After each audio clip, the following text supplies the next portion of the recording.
Please rise. Gentlemen, remove your hats as we honor America with the singing of our national anthem. Please welcome Summer Honor Davenport.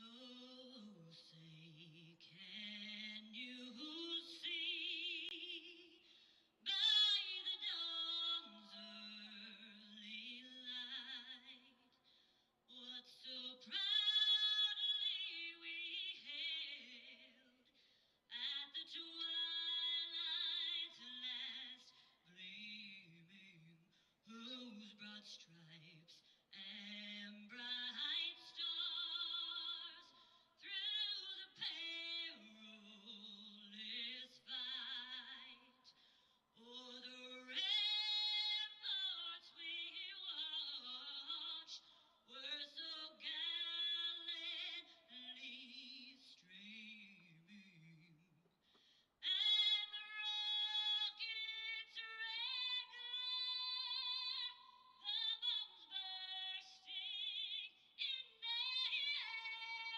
they gave proof through the night that our flag was still there. Oh, say does that star-spangled banner yet wave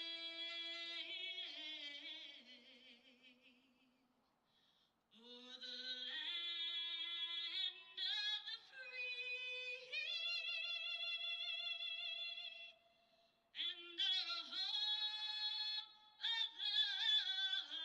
the brave? Oh yeah, fans, it's always a good night when Summer sings the national anthem.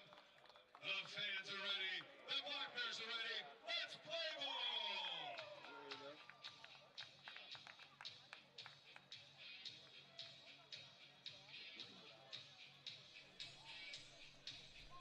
Happy Thursday, everybody, and welcome back to David Story Field, where the Black Bears are going to be taking on the Corvallis Knights in Game 3 of a 3-game series. Now, the Corvallis Knights have won the first two here at David Story Field. Last one yesterday, they won 8-1 after scoring 4 in the 5th, 2 in the 7th, 2 in the 8th.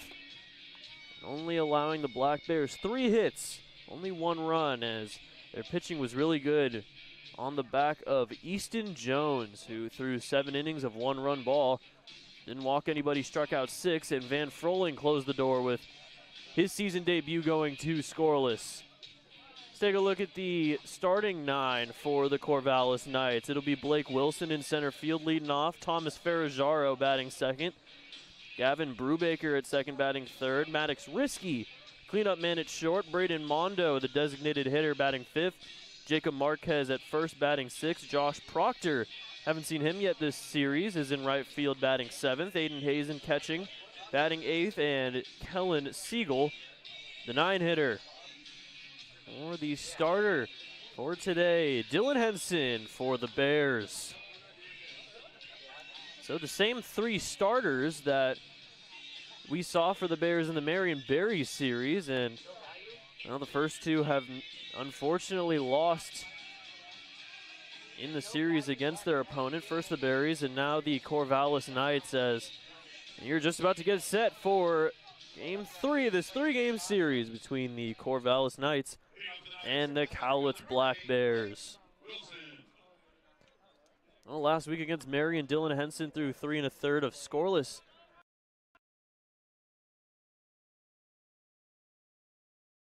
.22 ERA. Only a short sample size of 7 1/3, and the first pitch of the game hits Blake Wilson. A minute early at 6:34, and first batter is on after just 1 pitch.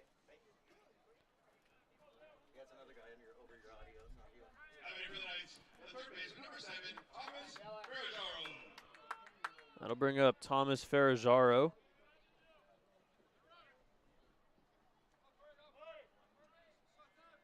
Now with Wilson on first and nobody out here in the top of the first.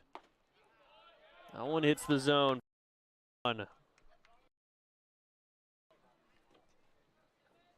Well, Ferrajaro is in his 4th game. He went 1 for 5 with a couple ribbies yesterday. Drove in 2 of the 8. Throw back to first, not in time.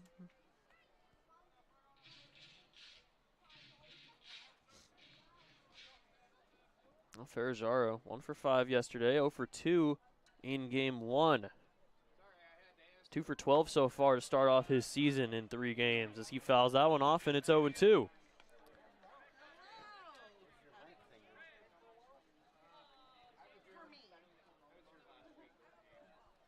Ferrajaro also played for the Corvallis Knights last season.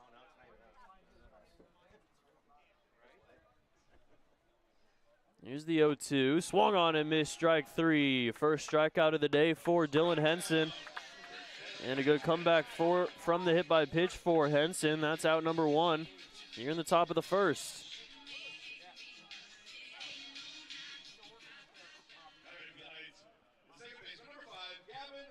I'll bring up Gavin Brubaker, who is having a very good series.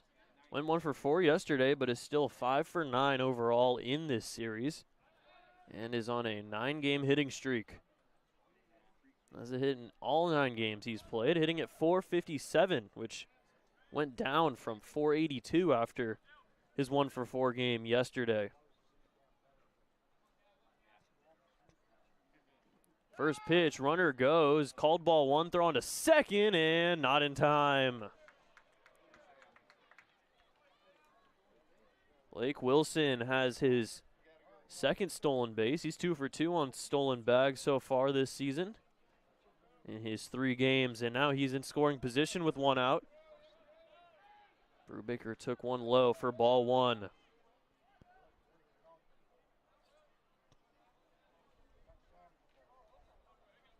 One-0 pitch from Henson. Breaking ball down the middle for strike 1.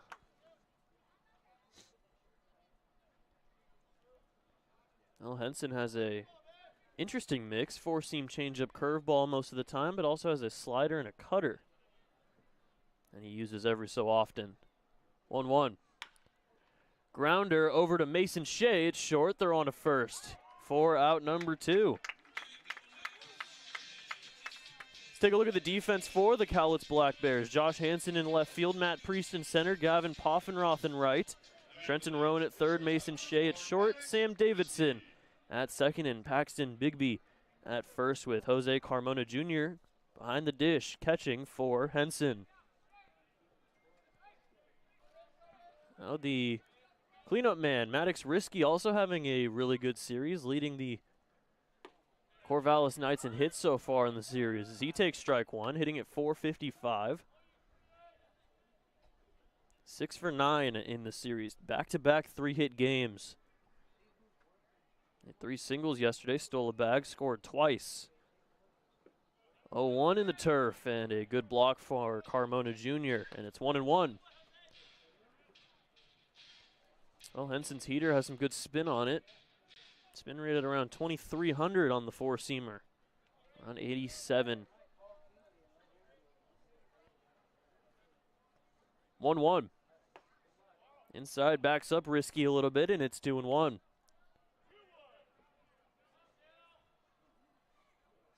Well, Risky for USC this year. Having a good series and a good season. It's driven in 6. Fly ball into center field. Matt Priest doesn't have to go far to make the grab for out number 3. So hit by pitch on the first pitch of the day, but doesn't come around as that will do it for the top of the 1st. We're into the bottom half, no score. Dick Hanna Toyota is proud to support our Cowlitz Black Bears. One of the nicest experiences each summer is to be with family and friends and watch these talented baseball players. The folks over at Dick Hanna Toyota know a thing or two about nice. Dick Hanna has been around for over 75 years, and they're a local family-owned business with a tradition of supporting our community. Dick Hanna Toyota. Believe in nice.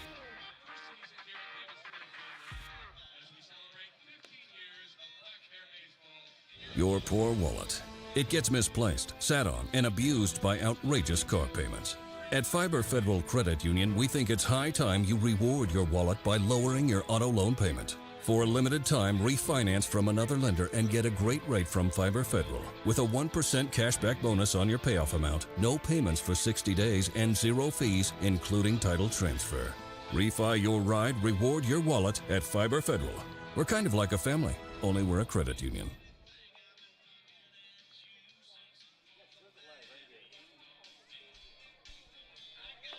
Scoreless first for Dylan Henson. And the Knights are looking to get the scoreless bottom half. Let's take a look at the Black Bears lineup. Matt Priest leading off in center field. Sam Davidson at second, batting second. Trenton Rowan at third, batting third. Poffenroth in right field, batting fourth. Jarrett Sable in the DH spot for his third straight game. Josh Hansen in left field. Paxton Bigby at first. Jose Carmona Jr. batting eighth. And then Mason Shea, the 9-hitter, at shortstop. Against Zach Johnson, was supposed to pitch on Tuesday. Got pushed back as Jay Sean Unger was the pitcher on Tuesday, and he threw a good 5 in the first game of the series for the Knights to win it 9-6. Now Johnson's start was pushed back to today as he throws one outside for ball 1 to Priest. Well, Johnson has a 5.62 ERA in his 8 innings so far this season, only pitched in 3 games. That one's popped up into center field, and going under it is Wilson, and he'll make the grab for out number 1. Let's take a look at the defense for the Corvallis Knights. Kellen Siegel in left, Blake Wilson in center, Josh Proctor in right. Third to first, Ferrajaro, Maddox Risky, Gavin Brubaker, and Jacob Marquez with Aiden Hazen doing the catching for Johnson. As first pitch in the turf for ball 1 to Sam Davidson. Well, Davidson had a pretty good game defensively, even though he had an error for the Bears yesterday. As he takes strike 1. And Davidson, though, went 0 for 3 with a strikeout yesterday. One of the many guys in the lineup to not get a hit off of Easton Jones, as that one's also driven into center field, and Blake Wilson, again, not having to move too far to make the catch for out number 2.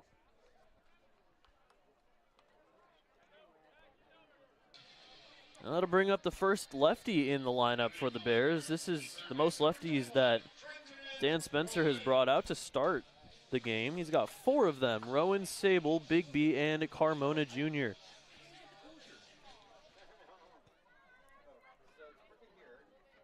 Here's the first pitch to Rowan. That one hits the outside half for strike 1. Well, Zach Johnson knows Dan Spencer well. He played for him at Linfield this season, but is in the transfer portal right now. So that's outside for ball 1. Last we saw Johnson was against Marion. Pitched an inning, gave up a run. So that one's inside for ball 2.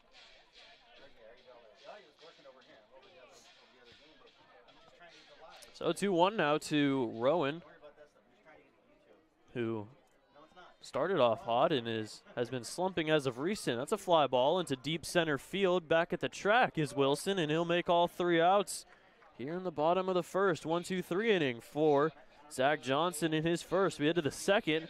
No score here in Longview. Get ready for another summer of family-friendly fun with the Cowlitz Black Bears. Rally your crew and head down to David Story Field for delicious food and drinks, affordable entertainment, and unforgettable memories. The Black Bears can host your group, business, friends, and youth sports team. Whether you're entertaining clients, treating your employees, or just looking for a fun night out with coworkers, David Story Field is the place to be. Create a summer of great memories with the Black Bears. Book your group outing today at cowlitzblackbears.com.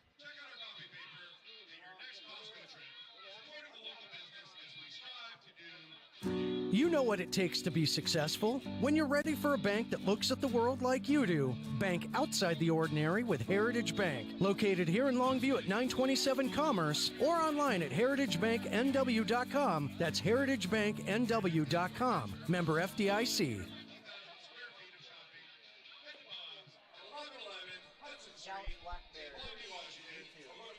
Top of the second, and Dylan Henson back out there after a very short wait in the dugout, as the 3 outs that Zach Johnson was able to come up with are all flyouts over to Blake Wilson in center. Well, 1, 2, 3, the Black Bears go down. Now it's the top of the second, and Henson will be facing off against Mondo Marquez and Josh Proctor for the first time in this series. Start off with Braden Mondo, who yesterday was the only guy in the Corvallis Knights lineup to not get a base hit. 11 hits for the Knights, but Mondo went 0 for 5.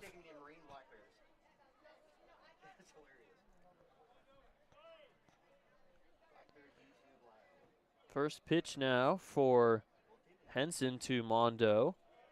Bit low for ball 1. Well, Mondo this series is 1 for 9, but his one hit did drive in 2 runs and help the Knights win game 1, 9-6. 1-0 pitch. Another one a bit lower, but ball 2. 2-0 to Mondo. Well, unlike the Bears, the Knights only have 2 lefties in the lineup. It's Ferrajaro and the guy on deck in Marquez. Antonio Castro getting the day off. Could be because of that collision at first we saw yesterday, as that one hits the zone for strike 1.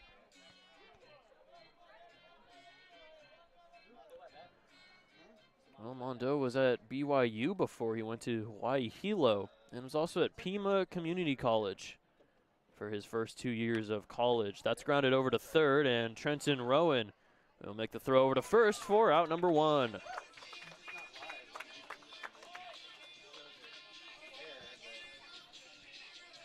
That'll bring up Jacob Marquez.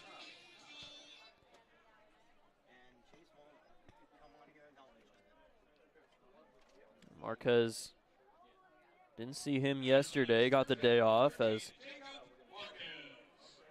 Hazen was the catcher yesterday. He's the catcher today, but Marquez is now playing first. The usual infield position for Marquez, as that one's low for ball 1.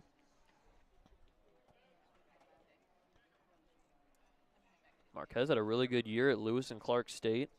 342, 64 hits in 45 games for Jacob, as he swings and misses for strike 1. Well, Marquez played for the Sweets last season, in 2023 and 2022. Took the year off of the West Coast League in 2024 and came back here with the Knights. He swings and misses at that one for strike 2.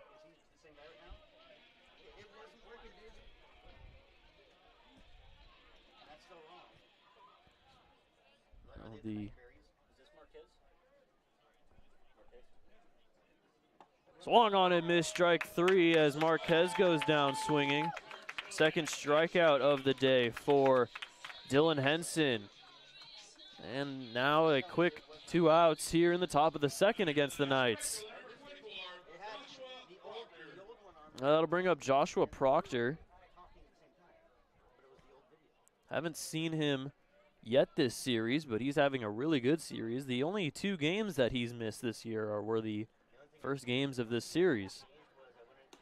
There's pitch to Proctor, misses a bit outside. He stands at 6'5" and is having a good season. 14 hits, 2 home runs. He had a 2-homer game on the 11th.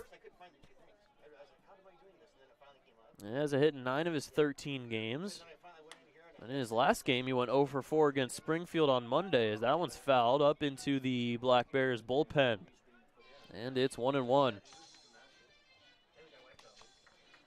Well, Proctor, probably good that he's playing for the Knights as he's committed to Oregon State, so he's going to get some reps in at Goss Stadium before he even goes there. Oregon State and Corvallis, of course, sharing that stadium. 1-1. Misses a bit outside and low for 2-1. And Proctor was committed to UCLA originally, which is closer to his home in Altadena, California. But ended up committing a bit more north up to Corvallis. 2-1 is ripped down the left field line, but it'll be just foul. And it's 2-2.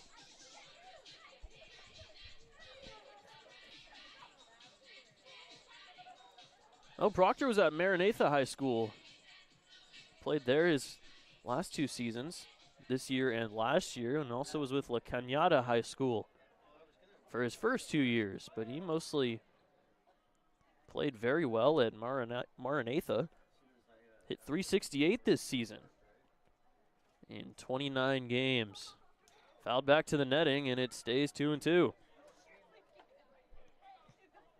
Hit .393 last season, his junior season at Maranatha in 21 games. He was the number 37 ranked player nationally, according to Baseball America's rankings. He's a highly touted prospect, and that's why he's going to a very good school in the Oregon State Beavers. So that one's low in the dirt, and it's 3-2.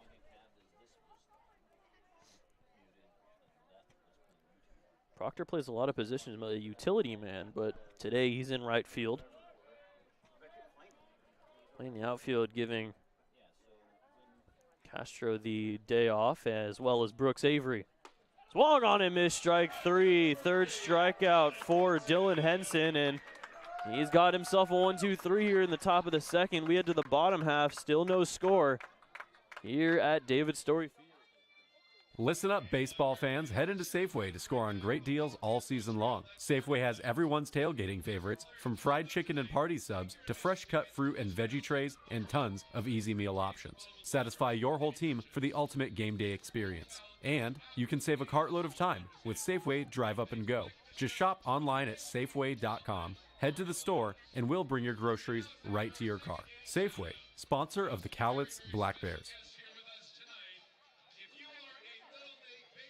Join the Cowlitz Black Bears for a summer full of fun with $3 Tuesdays and kids and free Sundays.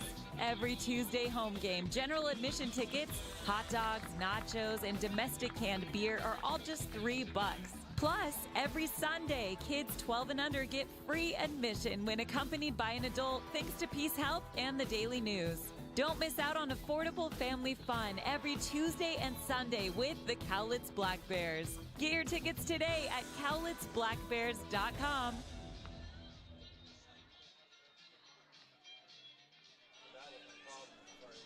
Well, Zach Johnson has faced 3 batters so far today and has gotten them all to fly out to center. Now out for the second inning, bottom second to be exact, and it'll be the 4, 5, 6 guys. Gavin Poffenroth, Jarrett Sable, Josh Hansen. Top 3 in this bottom of the second. Well, the Bears are very much slumping offensively. A .213 team batting average is last in the West Coast League, as well as runs scored with 55. They're also last there. Pitching has been a bit better, but the offense has been very stagnant, especially here at David Story Field.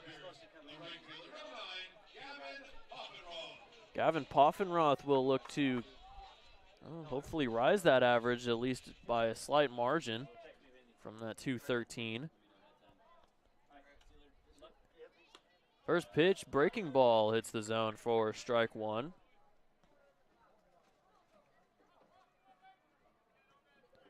Oh, we didn't see Poff yesterday, but he went 1 for 3 in game 1 with a strikeout.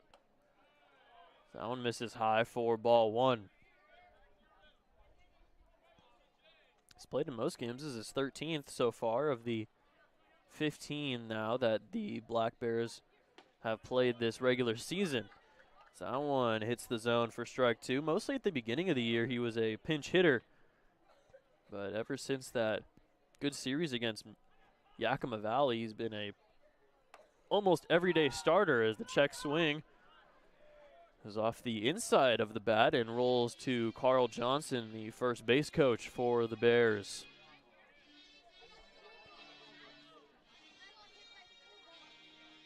Still 1-2 here to Poff, and looking to get that first base runner. It's a grounder up the middle. Ranging is risky. He'll have to make a quick throw over to first, and not in time. Infield single for Gavin Poffenroth, and he's got his first hit of the game, and so do the Bears. It's going to be a very fast play from Risky. It would have been a really nice play. He spun around, tried to make the throw over to first, and it was an accurate one, but just not in time for Poff as he makes it over to first. Now Jarrett Sable swings and misses at strike one.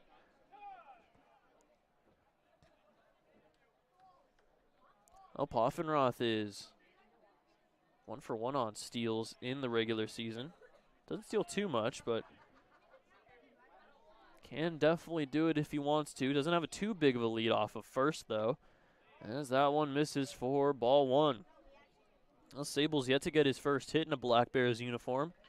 Went 0 for 3 yesterday with 2 strikeouts, and went 0 for 1 back on Tuesday after getting hit by a pitch in his first at-bat. So that one's outside, ball 2. Sable said he's really excited to be here, especially since his brother Stefan was on the original 2010 team. There goes Poffenroth, throwing to second is not in time. Poffenroth has steal number 2 on the season, and he moves up into scoring position. We haven't seen the Black Bears steal many bags as of recent, but looking to get a little more aggressive here as the pitch was outside to Sable, and now it's 3-1.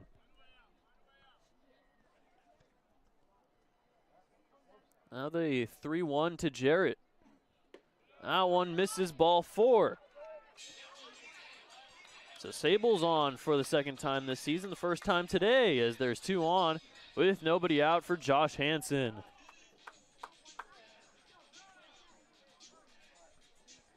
Well, Hansen moving up in the lineup a little bit. He was the 8-hitter.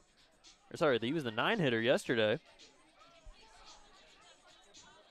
Only in the transfer portal, and we'll have to wait to take his at-bat as he was at USC this season, didn't play for them, and like a lot of other guys in the West Coast League at USC, a lot of them are in the transfer portal.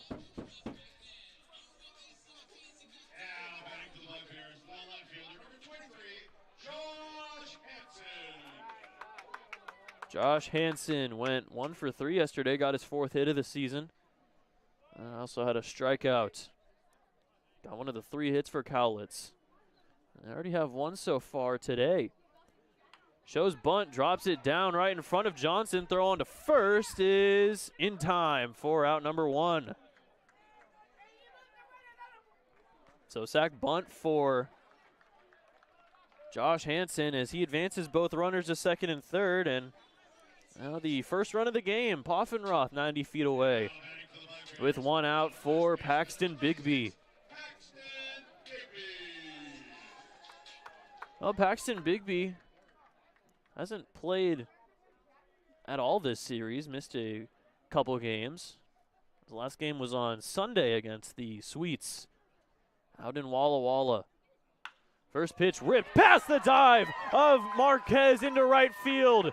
1 run scores. Paxton Bigby gives the Bears a 1-0 lead.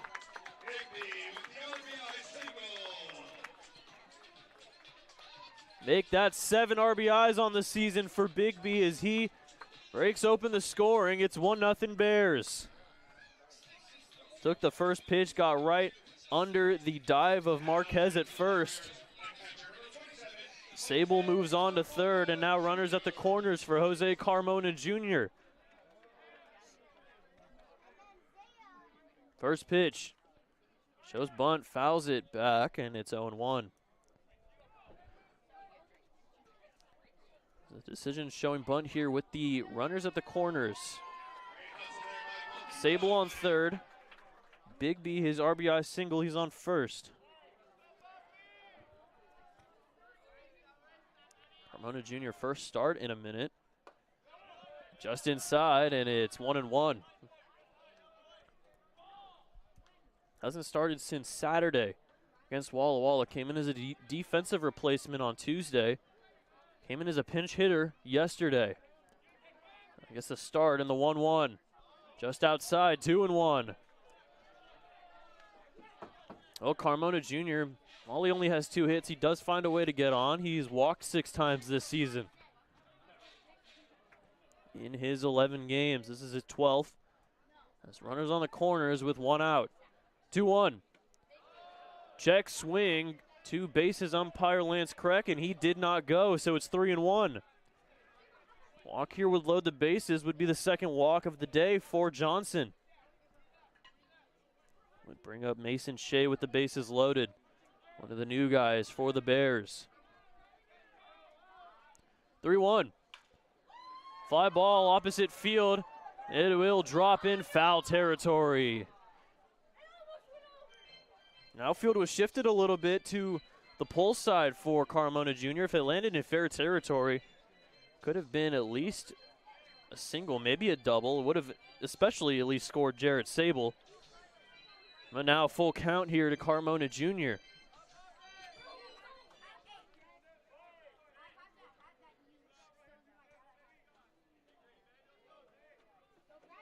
(3-2). Throw back to third. I haven't seen a pick off to third, but Sable's back in safely, and we'll still do the 3-2 here with Bigby on first, Sable on third. 1 out here in the bottom of the second, a run already in. Throw back to first now. Johnson checking every runner, making sure nobody's running. Still have to wait on the 3-2, Carmona Jr. Payoff. This is ball 4. Carmona Jr. works the walk. Second walk of the day for Johnson. And now there's the bases loaded with 1 out for Mason Shea.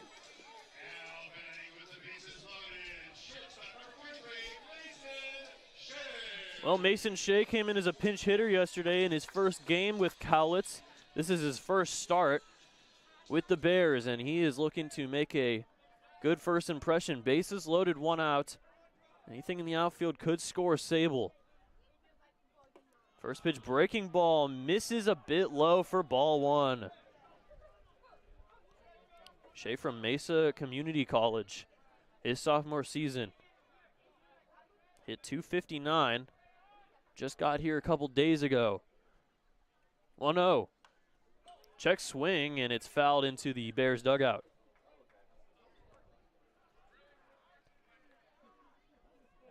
Looks like there was going to be a chance of rain today. Clouds are coming in, but the sun has made its arrival, as it did the last 2 days. 1-1. Chopper over to third, throw on to second for 1, on to first for 2. Well, Mason Shea grounds into a 5-4-3 double play to end the bottom of the second, but a run does come in as we head to the top of the third. Black Bears up 1-0.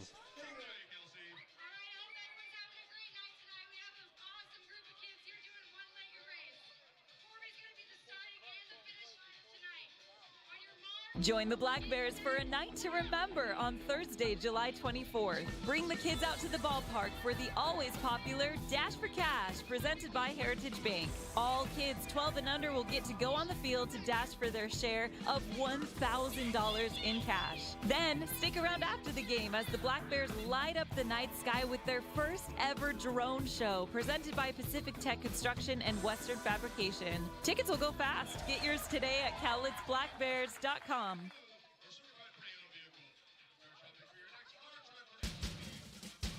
Private leak. Why do I have a drip in my office and water on my desk? Because the roof is bad. I tried to fix it myself, sir. Didn't I tell you to call the guard? The guard? Yes, Private, the guard. Weather guard. Oh, yeah.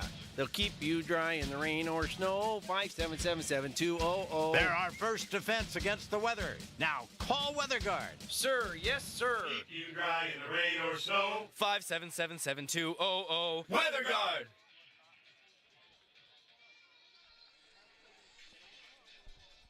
Well, Mason Shea, after the double play, was looking to be limping a little bit. He's running a bit slowly off of the field after his 5-4-3 double play to end the bottom of the second. But he is still out there at short, and now Dylan Henson pitching with a 1-0 lead after the RBI single for Paxton Bigby. Henson now with a lead, and he'll be facing off against Aiden Hazen, Kellen Siegel, and then the top of the lineup in Blake Wilson.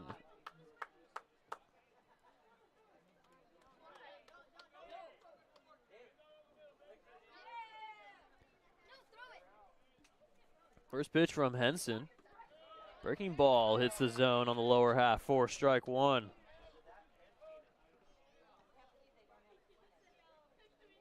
Well, Hazen didn't play yesterday, went 0 for 4 on Tuesday in the first game of the series with a strikeout. Another one hits the lower half for strike two.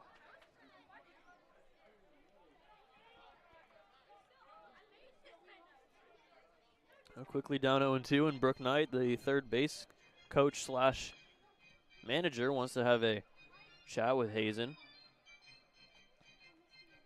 Well, Brooke Knight was the manager, really good manager out in Australia for the Perth Heat, the Adelaide Bite, and the Sydney Blue Sox. That's what he's been doing other than managing here with the Knights. The Australian Baseball League is, of course, in winter because it's summer over there.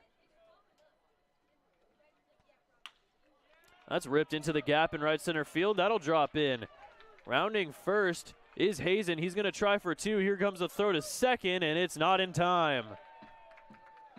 Aiden Hazen, a leadoff double. First hit of the game for the Knights. And now Kellen Siegel will step up with a man on second, nobody out. That's Hazen's third double of the season. Hasn't had one in a while. Last five games, he's only gotten 3 hits, and all of them were singles. But he now has a hit in 6 of 8 games. First pitch to Siegel is low and away for ball one. Showed bunt, but pulled it back. Well, Siegel and Hazen both played for Lynn Benton this past season. Siegel was with Lynn Benton, didn't play for them, but played last season in 2024, as well as with the Knights. Shows bunt again, and he'll drop it down over in front of Carmona Jr., throwing to first, and not in time. It's a good execution by Jose Carmona Jr., but seems like Siegel just beat it out, an infield hit, and a bunt single advances the runner and Hazen over to third.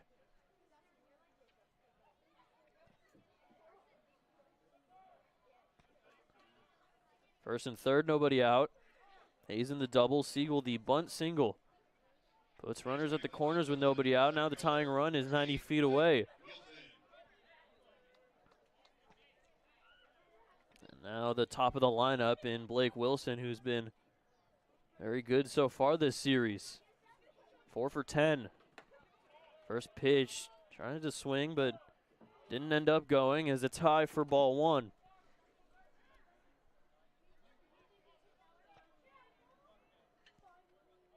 Well, Wilson's had 2 for 5 games in his 2 games this season. Reached on a hit by pitch on the first pitch. That's over the leap of Mason Shea and into left center field for a base hit. Aiden Hazen comes in to score a RBI single for Blake Wilson, and it is 1-1. So 3 straight hits for Corvallis in this top of the third. And Wilson brings in Hazen. Siegel advances to second. And now still 2 on with nobody out for Thomas Ferrajaro.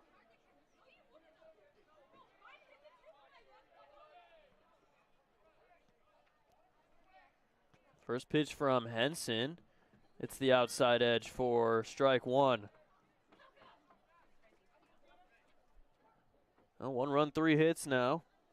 Double and 2 singles for the top 3 who led off this third. And now Ferrajaro struck out, the first strikeout for Henson back in the first inning. Joe's bunt drops it down, but it rolls foul for strike 2. Well, now Henson's goal is to try and get out of here with just the 1. Try to stop that runner on second and Siegel from coming around to score and giving the Knights the lead 2-1.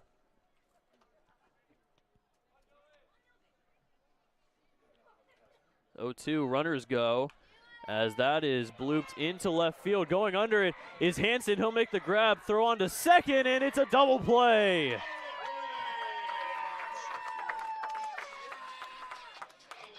So hit and run, flying out to Hanson, as didn't seem like Siegel knew that it was a blooper over there, as he didn't have any chance at heading back to second, and they're easily able to get 2. A big double play.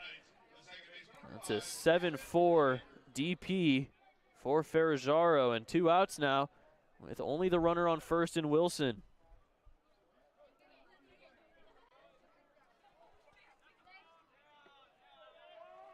And now Henson will balk and advance the runner in Wilson to second. Tough, too, because it was a really good breaking ball. And now Henson back up on the rubber. Blake Wilson on second, but 2 outs after the double play by Ferrajaro to get him and Siegel out. They're on to second and not in time, as Davidson wasn't really near the base. Dan Spencer will run out there to have a chat with Dylan Henson. After the balk and the pickoff, it seems like there might be a bit of miscommunication between everybody. Now the infield and Spencer will use their first mound visit.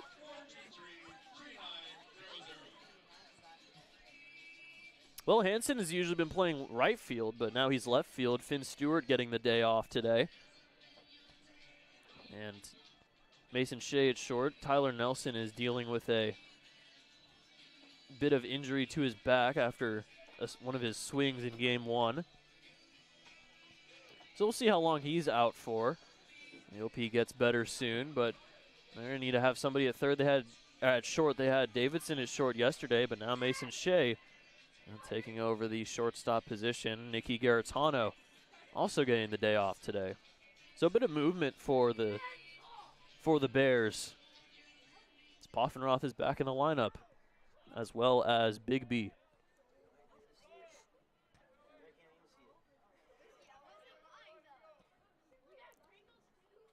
First pitch now to Brubaker. Breaking ball veers outside for ball 1. Now Brubaker grounded over to Shea at short in his first at-bat. As a runner in scoring position with 2 outs. Corvallis tied the game at 1 here in the top of the third, as that one misses. Tried to frame it Carmona Jr., but doesn't get the call as it just misses outside for ball 2. Well, Henson hasn't walked anybody yet today, but did hit Blake Wilson on the first pitch of the game. It's the only free bag he's given up so far. That one's fouled way up and out of play for strike 1. Well, overall, Henson's only walked 3 guys in his 7 1/3. Examining the strike zone, now has 9 strikeouts after getting 3 in the first 2 frames.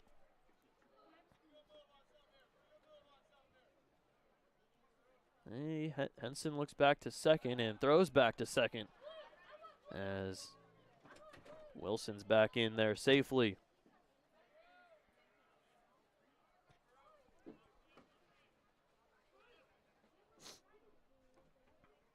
Wilson a decent lead off of second. 2-1 hits the outside edge for strike 2. Now the count evens up at 2-2. Dylan Henson 1 out away from one strike away from getting out of this with just the one run. 2-2. That's over to short and into left center field for a base hit. Rounding third is Blake Wilson. He will score, and Gavin Brubaker strikes again for the Knights, an RBI single, and the Corvallis Knights take a 2-1 lead here in the third.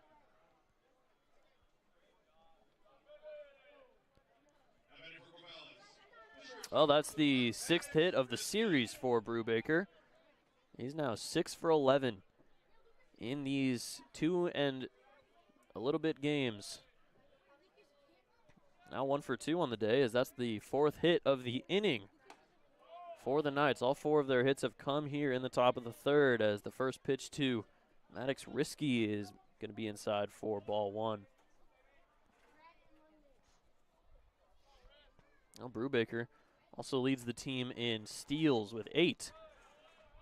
He's always a threat on the base paths. He didn't steal a bag yesterday, but he stole one on Tuesday. Part of his 4 for 5 game. One of the better games he's had this season back on Tuesday. And Dylan Henson knows that as he throws back to first, but Brubaker is back safely.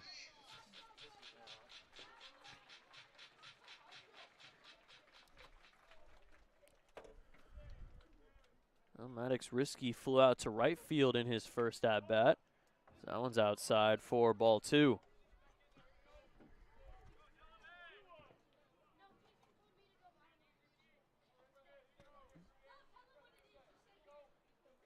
Two to one here in the top of the third. The Corvallis Knights take the lead as Brubaker runs, heading for second, and one-hop throw, and they got him! Jose Carmona Jr. throws out Brubaker, trying to steal second. Brubaker now 8 for 10 on steals. As we head to the bottom of the third, the Corvallis Knights have taken a 2-1 lead.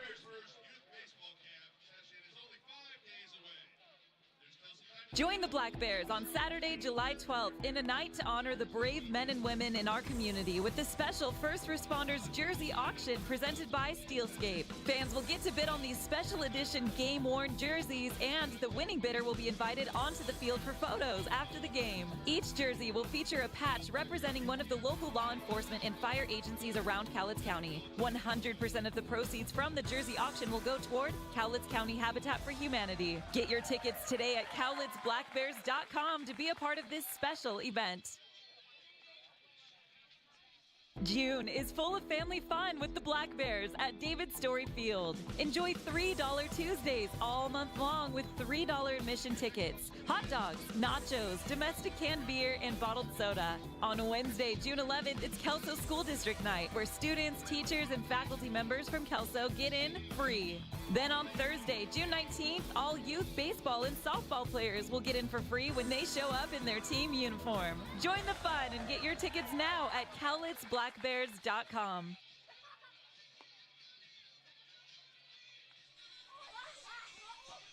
Bottom three, and the Black Bears are going to have to come back from down 2-1 now after the 2-run top of the third for the Corvallis Knights. It'll be the top three in the lineup, Priest, Davidson, and Rowan. They led off the first, and all of them flew out to center field. And Blake Wilson caught all 3 outs over there, but now down 1 here, 2-1. As the first pitch from Priest is a fly ball out to deep center field, back at the wall, and it's going to get off the wall. Matt Priest is into second with a leadoff double. Well, the wind blowing out there from left to right field as Josh Proctor gave it a good jump, as he's 6'5", so he was able to reach it, but just got off of his glove and off the Norpac sign out there in right field as Priest has himself a leadoff double. That's his 3rd double of the season, and now the tying run stands in scoring position for Sam Davidson.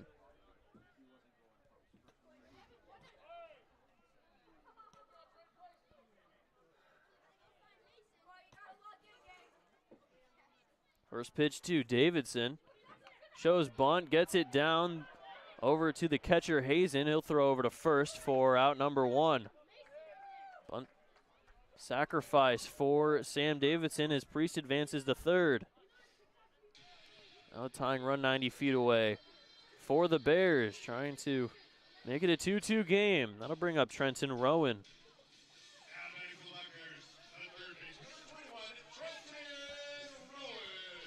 Well, Trenton Rowan was the third recipient of the flyout to center in the first. Had a hit in every home game until yesterday. He went 0 for 4 with 2 strikeouts. First pitch misses for ball 1.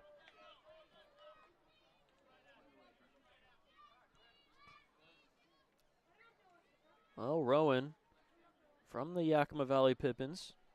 6 of his 7 hits have come here at David Story Field as he drives one into right field. Going under it is Proctor, and he'll make the leaping grab for out number 1, but Matt Priest will come in to score. A sac fly for Trenton Rowan, and we're all tied up, back up at 2-2 here in the bottom of the third. Well, Trenton Rowan gave it a good ride, but as mentioned earlier, Proctor is 6'5", so he was able to make the leaping grab. But deep enough to where Matt Priest would score easily. Now 2 outs here in the bottom of the third, and it's Gavin Poffenroth. Swings at the first pitch, hits it over to short. Risky throws over to first. And that's the third out. But the Black Bears have tied it all up at 2 after the Matt Priest double and the sac fly for Trenton Rowan. We head to the fourth, 2-2. Dick Hanna Toyota is proud to support our Cowlitz Black Bears. One of the nicest experiences each summer is to be with family and friends and watch these talented baseball players. The folks over at Dick Hanna Toyota know a thing or two about nice. Dick Hanna has been around for over 75 years, and they're a local family-owned business with a tradition of supporting our community. Dick Hanna Toyota. Believe in nice.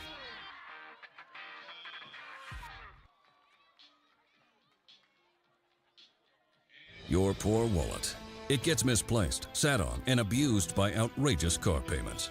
At Fiber Federal Credit Union, we think it's high time you reward your wallet by lowering your auto loan payment. For a limited time, refinance from another lender and get a great rate from Fiber Federal. With a 1% cashback bonus on your payoff amount, no payments for 60 days, and 0 fees, including title transfer.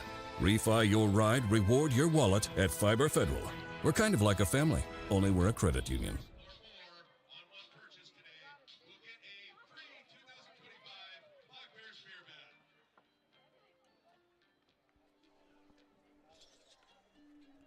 2-2 here in the top of the fourth, as the Black Bears have tied it up in the bottom of the third, and now Henson back out there for another inning. He gave up 2 runs in the third on 4 hits, 3 singles and a double against the Knights.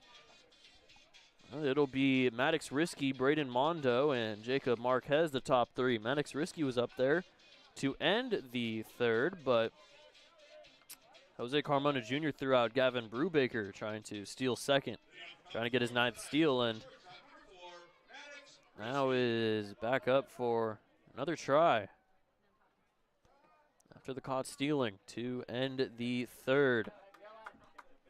Risky flew out to right in his first appearance. One of the many USC guys in this game. That one misses for ball 1.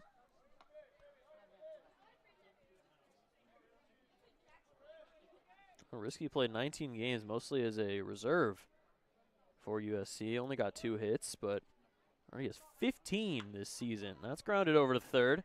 Trenton Rowan makes the throw across the diamond for out number 1.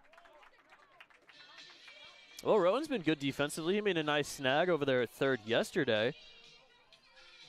Nice play by Rowan at third, and he's getting the start over there again. Was Sam Davidson, but now Davidson at second, and has played a couple games at short since Rowan has got here from the Pippins. 1 out here in the top of the fourth, and Braden Mondo will step up for his second at-bat. He was the first grounder to Rowan of the day, as the breaking ball foul tipped into Carmona Jr.'s glove, and it's 0-1.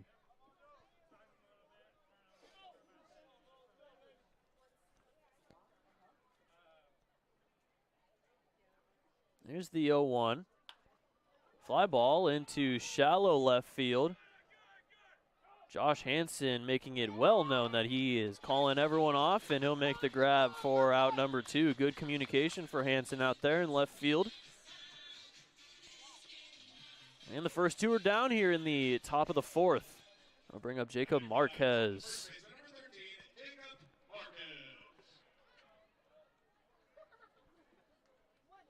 Well, Marquez was actually with Washington State coming out of Valencia High School. But after going 0 for 2 in his 3 games, he went to Lewis Clark State.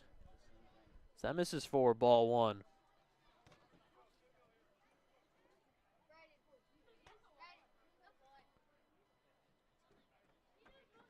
Here's the 1-0 pitch. That misses inside, and it's 2-0 to Marquez. Marquez has 6 walks on the young season. I guess it's not too young. We're about almost a third of the way done with the season already, which is kind of crazy. Feels like it's been going really, really quickly. Marquez also leads the team in strikeouts with 14. 2-0. Another fly ball. This one heading out to center. Matt Priest calling off Henson, and he'll make the grab. 1-2-3 for Dylan Henson as we head to the bottom of the 4th, still tied up at 2. Get ready for another summer of family-friendly fun with the Cowlitz Black Bears. Rally your crew and head down to David Story Field for delicious food and drinks, affordable entertainment, and unforgettable memories. The Black Bears can host your group, business, friends, and youth sports team. Whether you're entertaining clients, treating your employees, or just looking for a fun night out with coworkers, David Story Field is the place to be. Create a summer of great memories with the Black Bears. Book your group outing today at cowlitzblackbears.com.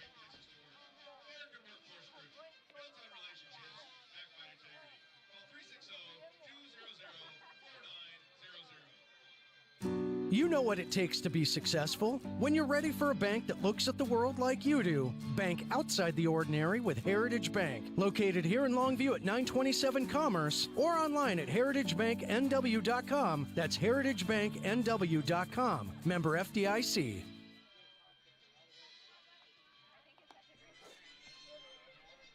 Two, bottom of the 4th, and 2 lefties to lead off the top 3 for the Bears. Sable, Hansen, Bigby, any of them get on? The 3rd lefty of 4, Carmona Jr. will start here in the bottom of the 4th against Zach Johnson, who, besides giving up the 2 runs, has only given up 3 hits against the Black Bears, which is as many as they got yesterday. They're able to put 2 across here after the 1 they put across yesterday. First pitch to Sable is outside for ball 1, and Sable walked in his first at-bat. That one misses for ball 2. Well, Sable advanced to 3rd, but Mason Shea grounded into the 5-4-3 DP to end the 2nd inning, avoiding any further damage for Johnson as Sable will swing and miss for strike 1.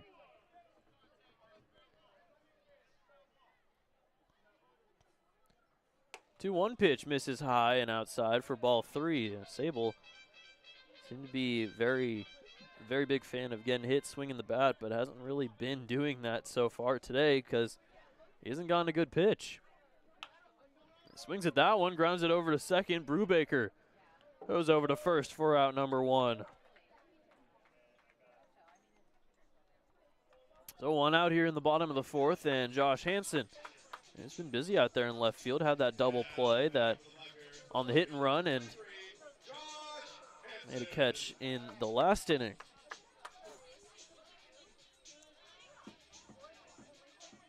Now standing in for his 2nd at-bat, sacrifice hit in his 1st to advance Poffenroth and Sable over to 2nd and 3rd. Poffenroth ended up scoring the first of 2 runs for the Bears as that one's outside for ball 1. 1-0 pitch, high up at the chin, and it's 2-0.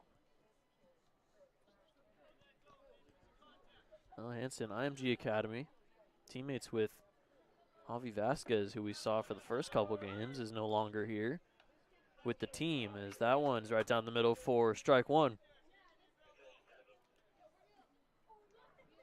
Well, the thing is, they were teammates, but neither of them were on the team at the same time.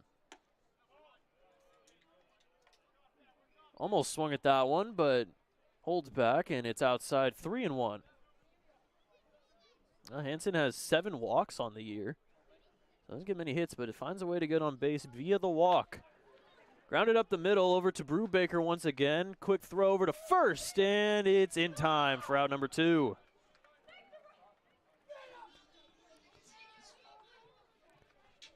Oh, there's a throw on a hop, but Marquez was able to dig it out of the turf, and that is 2 outs, both of them coming via the ground out to second. That'll bring up Paxton Bigby, the second of 3 lefties for Johnson in this inning. Well, Bigby swings at the first pitch, fouls it off into the concession stand. He swung at the first pitch in his last at-bat, and it ended up being an RBI single. That brought in the first run of the game. 0-1. This is a bit low, and it's 1-1. Bigby recently announced on Twitter that he was committed to South Alabama. So congrats to Paxton for his commitment. Fly ball in the left field. Running on it is Kellen Siegel, and he'll make the running grab for out number 3. So a quick 1-2-3 for Zach Johnson as we head to the 5th. All knotted up at 2 here in Longview. Listen up, baseball fans. Head into Safeway to score on great deals all season long. Safeway has everyone's tailgating favorites, from fried chicken and party subs to fresh cut fruit and veggie trays and tons of easy meal options. Satisfy your whole team for the ultimate game day experience. And you can save a cartload of time with Safeway Drive Up and Go. Just shop online at Safeway.com, head to the store, and we'll bring your groceries right to your car. Safeway, sponsor of the Cowlitz Black Bears. Join the Cowlitz Black Bears for a summer full of fun with $3 Tuesdays and kids and free Sundays. Every Tuesday home game, general admission tickets, hot dogs, nachos, and domestic canned beer are all just $3. Plus, every Sunday, kids 12 and under get free admission when accompanied by an adult thanks to Peace Health and the Daily News. Don't miss out on affordable family fun every Tuesday and Sunday with the Cowlitz Black Bears. Get your tickets today at cowlitzblackbears.com.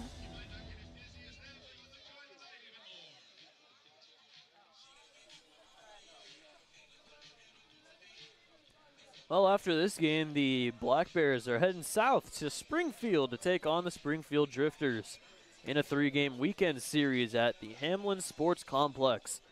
Meanwhile, the Corvallis Knights will be heading back home to take on the Ridgefield Raptors. Top of the 5th, as it's a close one, as it usually is with these two teams so far in this series. It'll be Josh Proctor, Aiden Hazen, and Kellen Siegel, the bottom 3, in the lineup to lead off the top of the 5th against Dylan Henson, who's back out there for another inning. Well, first it'll be Proctor. Was the 3rd strikeout recipient for Dylan Henson of the 3 he has so far. He got the 1-2-3 in the 4th inning, Henson. Somebody warming up in that bullpen, though, for the Bears. That one hits the zone to Proctor. Well, Proctor caught the fly ball from Trenton Rowan that, if he was any shorter, may have gone over his glove. Well, luckily he's 6'5". He was able to reach it. Grounder over to short. Shea going to be a quick throw over to first, and a nice play over there at short by Mason Shea. Oh, first out here in the top of the 5th, and that'll bring up Aiden Hazen. Oh, Hazen hit his first double of the series, his 3rd of the season. Came around to score the first run of the day for the Knights after the RBI single for Blake Wilson. That one hits the zone for strike 1.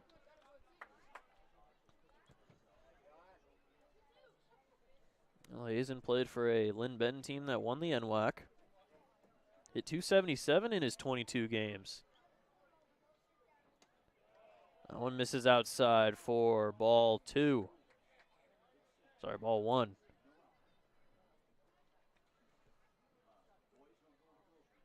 Had 1 3-hit game at Lynn Benton this season. It was against Clackamas on March the 27th. He went 3 for 5, drove in 2 runs.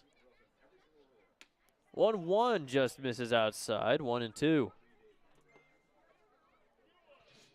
From Junction City, Oregon, a little bit northwest of Eugene, so not too far away from Corvallis or Albany, where Lynn Benton is at. 7th hit of the season, that double. 2-1.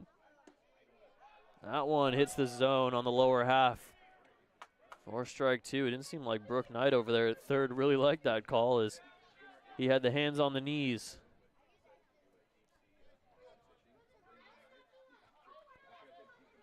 A 2-2 to Hazen. Grounder over to short. Mason Shea once again. Throw over to first, and that's out number 2. So both Proctor and Hazen out via the ground out to short, and now it'll be Kellen Siegel, number 9 hitter, facing off against Hansen for his second at bat. You know, sometimes it still gets confusing between Dylan Henson and Josh Hansen, especially when Dylan Henson is playing on days like today.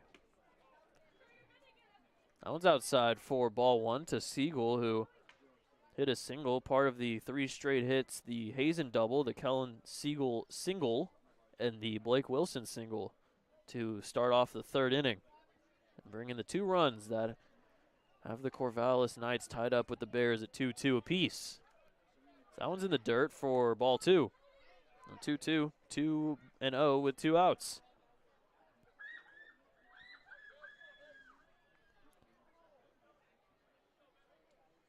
Close one so far between these 2 squads. Combined 7 hits, no errors for either squad.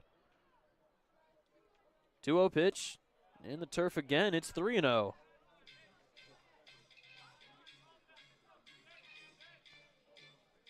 Well, Goss Stadium, like David Story Field, is also turf. So when the Bears head over there next weekend after the Port Angeles series, they'll be playing at Goss Stadium on some turf. Well, Siegel thought it was ball 4, and he flung his bat, and it's called strike 1. So he'll have to make the walk of shame over to get his bat, and back to the batter's box to face a 3-1.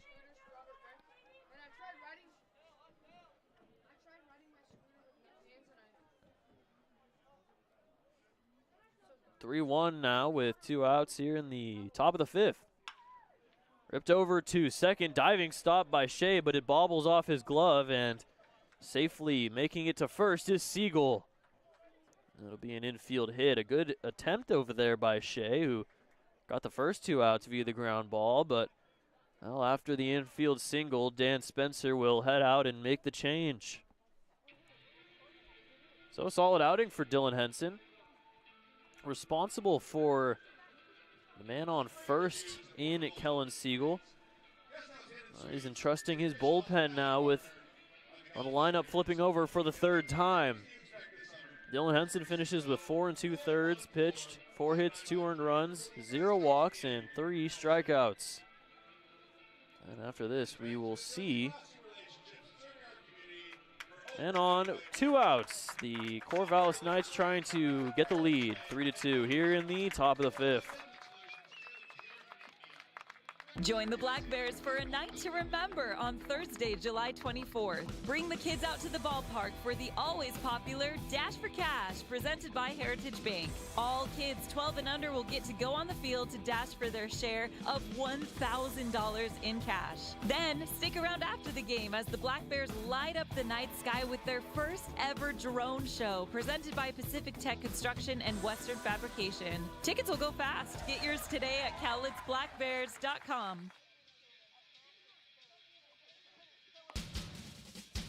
Private leak. Why do I have a drip in my office and water on my desk? Because the roof is bad. I tried to fix it myself, sir. Didn't I tell you to call the guard? The guard? Yes, Private, the guard. Weather guard. Oh, yeah. They'll keep you dry in the rain or snow. 577-7200. They're our first defense against the weather. Now, call Weather Guard. Sir, yes, sir. Keep you dry in the rain or snow. 577-7200. Weather Guard.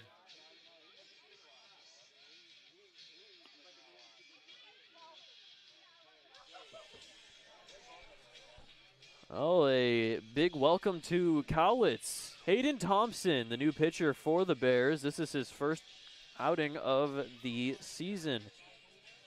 Coming from LSU Shreveport. Now, you might know LSU Shreveport as they were the team in the NAIA that went 59-0. They won 59 games, all of them. Went 30-0 in conference, 33-0 at home. 14-0 on the road. They literally won every game. And they're currently holding the longest winning streak in college baseball history. And it's not over because they ended the season winning the NAIA National Championship. They're first in program history, by the way. And they are still on that 59-game winning streak. Heading into next season. Hayden Thompson was a part of that squad. As that one, they're over to first, not in time. Well, Thompson only threw 5 2/3 for Shreveport and was a part of 5 of their 59 victories on the season. It's still crazy to see. 59-0, they just didn't lose a single game. That one misses inside. It almost hit Wilson, but doesn't look like it did, and it's 1-0. Carmona Jr. will have a chat with Thompson. Well, let's talk a little more about this LSU Shreveport team since we have the chance. They had 8 wins by 15 or more runs. Their team average was .361. So they were hitting at Luis Araya's numbers. As a whole team, they had a 2.38 team ERA, and their largest win was 42-4. They won by 38 runs against Texas College. That one's missed. Down for ball 2. So yeah, that Shreveport team was pretty good. Pretty good, can't lie. And Thompson got himself an NAIA championship. 2-0. Grounder over to short, a little bit easier for Shea. He'll throw to second for out number 3. So that'll do it for the top of the 5th. We're halfway home here at David Story Field, tied up at 2. Join the Black Bears on Saturday, July 12th in a night to honor the brave men and women in our community with the special First Responders Jersey Auction presented by Steelscape. Fans will get to bid on these special edition game-worn jerseys, and the winning bidder will be invited onto the field for photos after the game. Each jersey will feature a patch representing one of the local law enforcement and fire agencies around Cowlitz County. 100% of the proceeds from the jersey auction will go toward Cowlitz County Habitat for Humanity. Get your tickets today at CowlitzBlackBears.com to be a part of this special event. June is full of family fun with the Black Bears at David Story Field. Enjoy $3 Tuesdays all month long with $3 admission tickets. Hot dogs, nachos, domestic canned beer, and bottled soda. On Wednesday, June 11th, it's Kelso School District Night, where students, teachers, and faculty members from Kelso get in free. Then on Thursday, June 19th, all youth baseball and softball players will get in for free when they show up in their team uniform. Join the fun and get your tickets now at CowlitzBlackBears.com. Bottom 5 here at David Story Field. Took Thompson 2 pitches to get out of the top of the 5th. We'll see if he comes back in for the 6th, but for now, Zach Johnson ready for his bottom of the 5th, his 5th inning of work here against the Black Bears offense. It'll be Carmona Jr. leading off, and then Mason Shea, and then back to the top of the lineup in Matt Priest. I wonder if Johnson's going to get the same kind of treatment as Henson did, as if he gets a base runner, he'll get taken out. Both of them have had kind of similar games. Both of them have given up 2 runs. Both of them have given up 5 hits for Thompson, 3 for Johnson. Johnson's walked 2 and hasn't struck out anybody. But Henson hadn't walked anybody and struck out 3. I'm sure Johnson won't get the 7-inning treatment like Jones, as that pitch was a bit of a quick pitch and it's not going to count.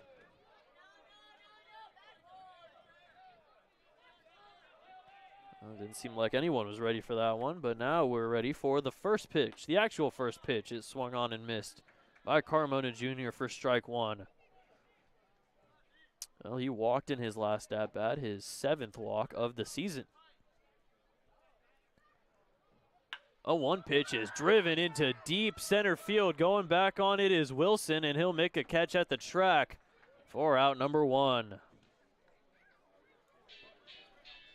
Well, Carmona Jr. got a good barrel on it, but not far enough here at David Story Field, as that's caught out there at the warning track right near the Fiber Fridays sign. And we haven't had many Fiber Fridays this season because there haven't been many Friday home games. Breaking ball misses for ball 1 to pinch hitter Nicky Garitano. Mason Shea will come out of the game as Garitano will fly that one out to right field. Going under it is Proctor, and it veers off, will land in foul territory for strike 2.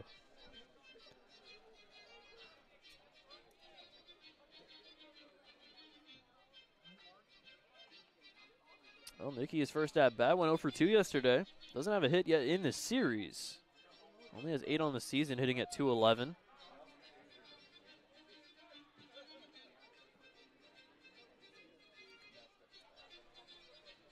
Well, Nicky, we'll see if the most likely defensive change will be Nicky goes to second and Sam Davidson moves to short. So that one misses for ball 1.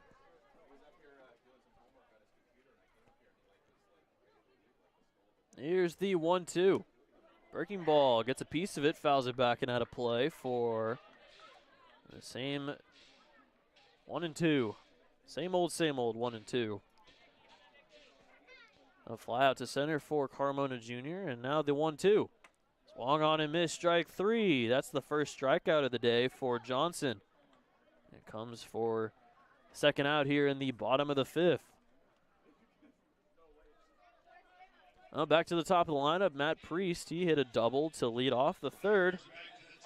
Ended up scoring on the sac fly for Trenton Rowan to tie the game up at 2. And that's the same score we got. The clouds are getting very dark up in the sky. And Matt Priest, looked like he got hit. It might have come off the bat and went foul. It looks like it did, and it's 0-1. Priest doubling the fly out to center his 2 at-bats. San Diego native went to La Jolla Country Day. Also went to Maranatha, where Josh Proctor went to for his last 2 years. Out there in right field as that one misses for ball 1.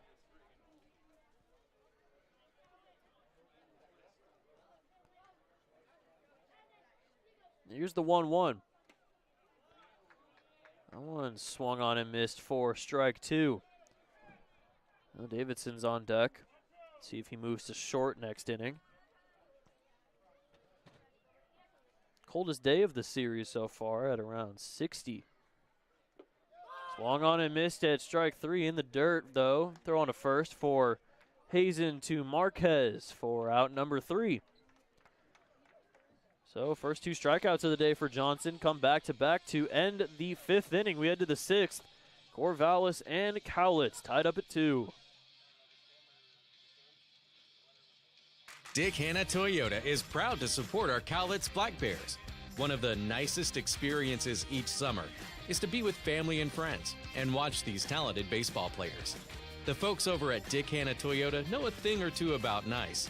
Dick Hanna has been around for over 75 years, and they're a local family-owned business with a tradition of supporting our community. Dick Hanna Toyota. Believe in nice.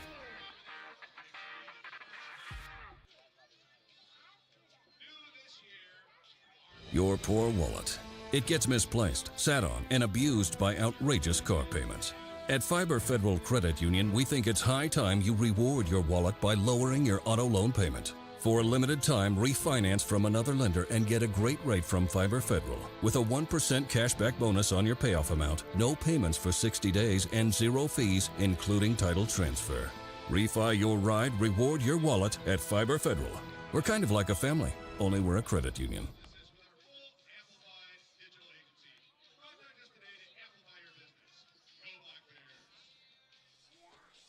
Just as I suspected. Davidson at short, Garitano at second. Mason Shea out of the game. We saw Davidson start at short yesterday, and Garitano started second. Now they're back to their positions that they were at yesterday.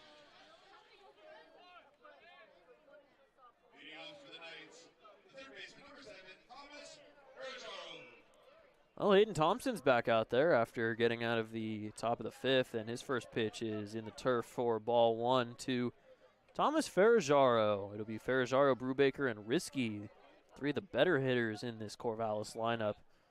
It'll be a tough challenge for Thompson as that one misses outside for ball two.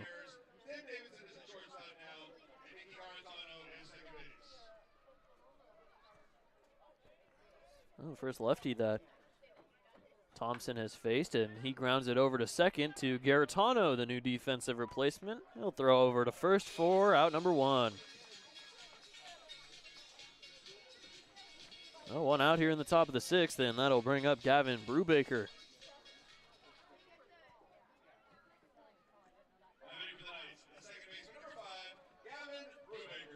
Oh, Brubaker singled in his last at-bat, but got caught stealing on a nice one-hop throw for Jose Carmona Jr. Ooh, Thompson looks like he slipped off the mound and threw one in the dirt for ball one as Brubaker was showing bunt. Well, Brubaker also pitches, but has usually been a hitter.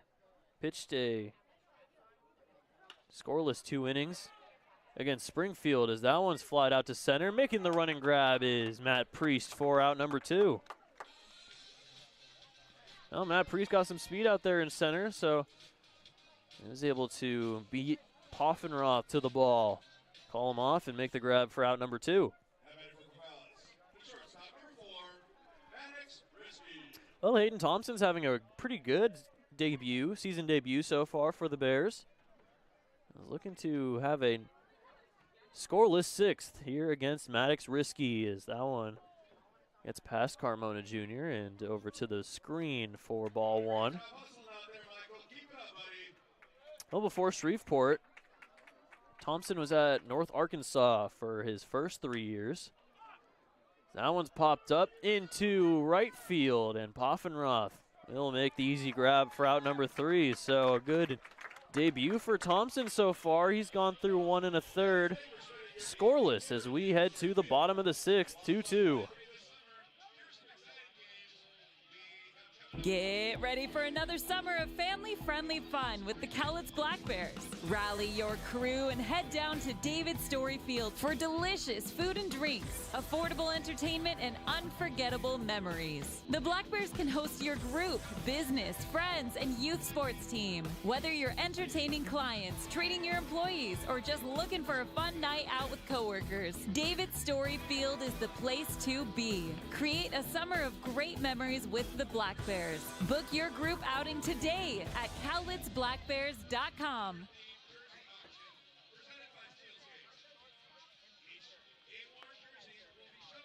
You know what it takes to be successful. When you're ready for a bank that looks at the world like you do, bank outside the ordinary with Heritage Bank. Located here in Longview at 927 Commerce or online at heritagebanknw.com. That's heritagebanknw.com. Member FDIC. Oh, all of a sudden the sun decided to show itself as it's very bright out here now.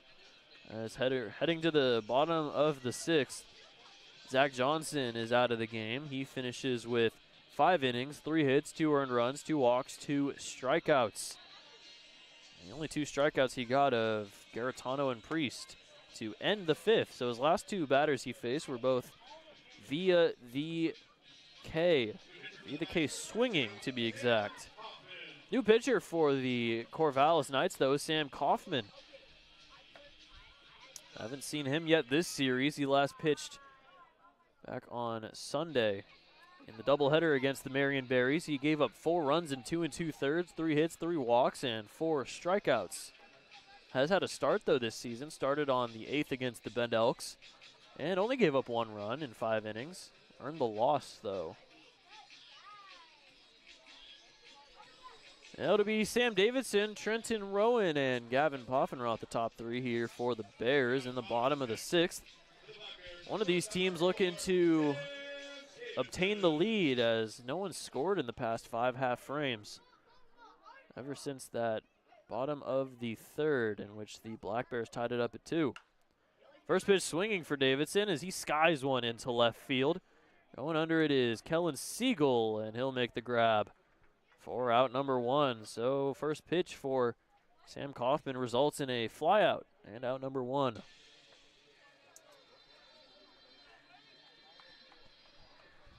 One out now, and it's Trenton Rowan. Rowan has a sac fly. He's driven in one of the 2 runs and a fly out to center. Back in the 1st. Well, Sam Kaufman went to Umpqua this season. Pitched 74 innings, was a big part of that Umpqua team. Had an 8-1 record, had a 2.19 ERA, so he had a great year at Umpqua this season as his breaking ball hits the zone for strike 1.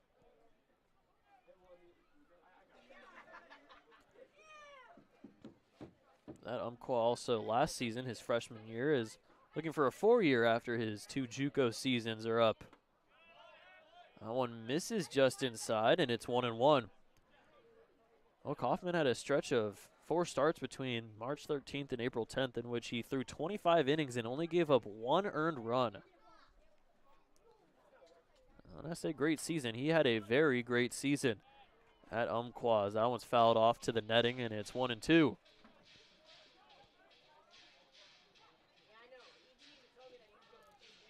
Well, the team, on the other hand, Umpqua only finished 28-25. They won 2 games in the NWAC championship, but also lost 2 against Tacoma and to the eventual champion Lynn Benton Roadrunners. So that one's high for ball 2, and the count's evened up at 2-2.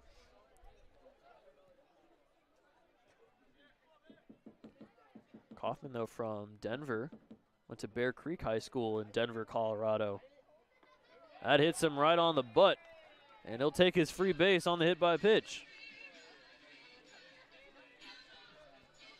Breaking ball misses its target as Trenton Rowan has reached for the first time and is on first now with 1 out for Gavin Poffenroth.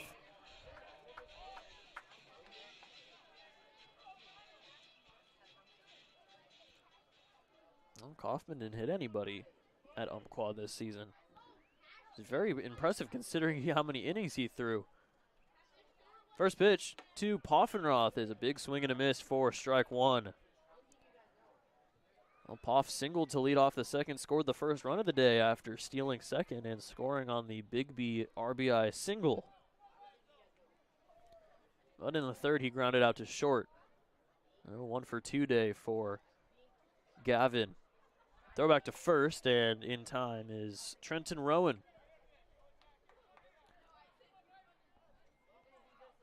Oh, Rowan hasn't even attempted a steal yet this season, at least with Cowlitz.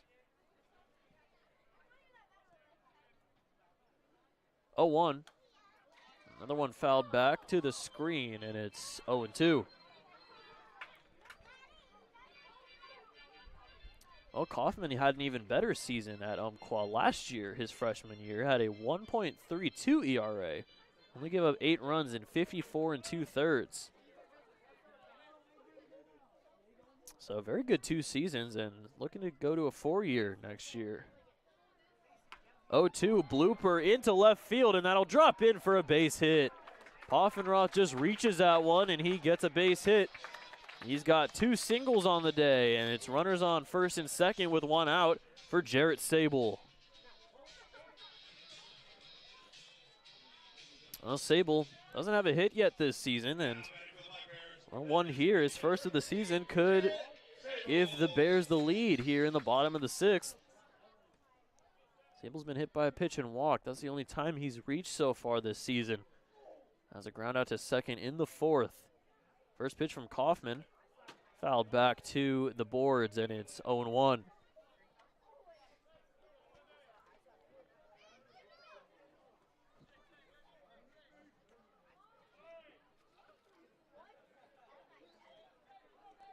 You know, you don't usually see guys perform better in college than they do in high school, but Kaufman performed much better in college than he did in high school at Bear Creek. Another one fouled back to the netting, and it's 0-2. 5.97 ERA his senior season at Bear Creek, but hit .463, so was a two-way guy and did pretty good on the offensive side. Went to college as a pitcher and pretty much dominated for Umpqua. 0-2 to Sable. Swung on and missed, and it didn't go in the dirt, so Sable's just down on strikes. That's the first strikeout for Sam Kaufman, and it's in a big spot now with 2 outs. Runners are still at first and second. Trenton Rowan at second, Poffenroth at first, and it'll be Josh Hansen.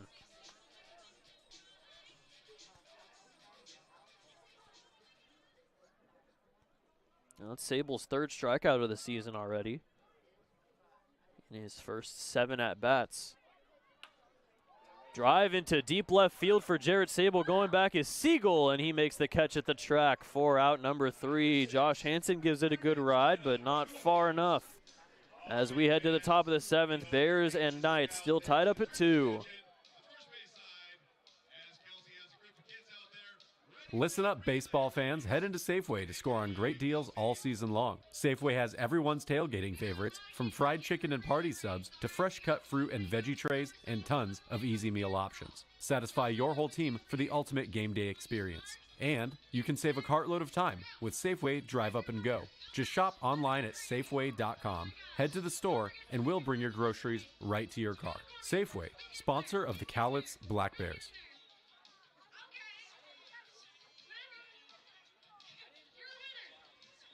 Join the Cowlitz Black Bears for a summer full of fun with $3 Tuesdays and kids and free Sundays. Every Tuesday home game, general admission tickets, hot dogs, nachos, and domestic canned beer are all just $3.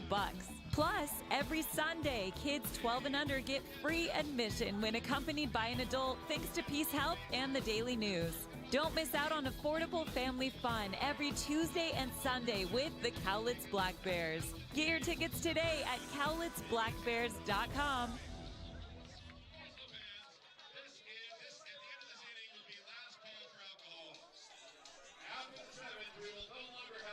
Oh, Dan Spencer doing a combination of riding the hot hand in Thompson and possibly protecting or keeping a lot of pitchers from coming into this one with the 3-gamer at Springfield coming next 3 days.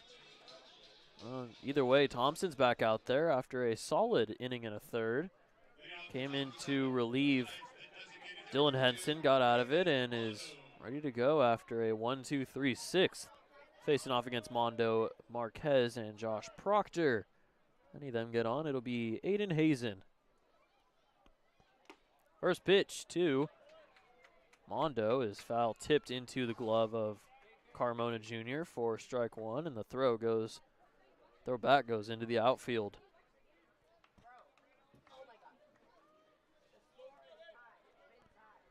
Tied up at 2 here in the top of the 7th, and not much offense ever since the 3rd inning. Seems like it's been the opposite. Wasn't much offense in the first 2 games to start. Check swing, did he go? Yes, he did, and it's 0-2. A breaking ball in the dirt gets Mondo to swing at. Just crossed the plane, and it's 0-2.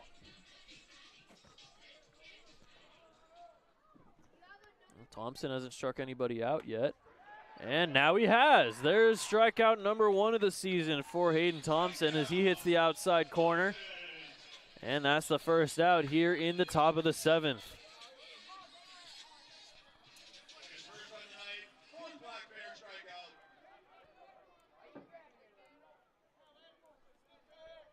now it'll be Jacob Marquez.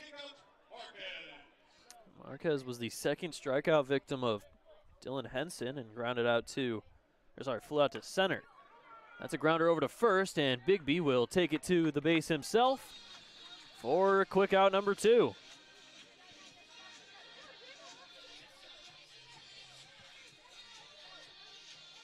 So quick 2 outs here in the top of the 7th as Thompson is making quick work of this Corvallis offense. And now has to get through Josh Proctor. Proctor, one of the better hitters on the Knights, but is 0 for 2 today. Struck out in the 2nd and grounded out to short in the 5th. And now swings at the breaking ball for strike 1. Well, somebody warming up in that Cowlitz bullpen, but could use Thompson for another inning. In the turf, and it's 1-1. Can't see who the guy is in the bullpen for the Bears. He's wearing his Cowlitz hoodie. Bit hard to see the numbers when the hoodie's covering it. 1-1. Pop up into right center field. Going on is Poffenroth and Priest, and one of them made the grab. I think it's Poffenroth. It is Poffenroth. He makes the grab as Priest's glove comes off. Some miscommunication, but they get the out anyways. Time to stretch here at David Story Field. Tied up at 2 between the Bears and the Knights.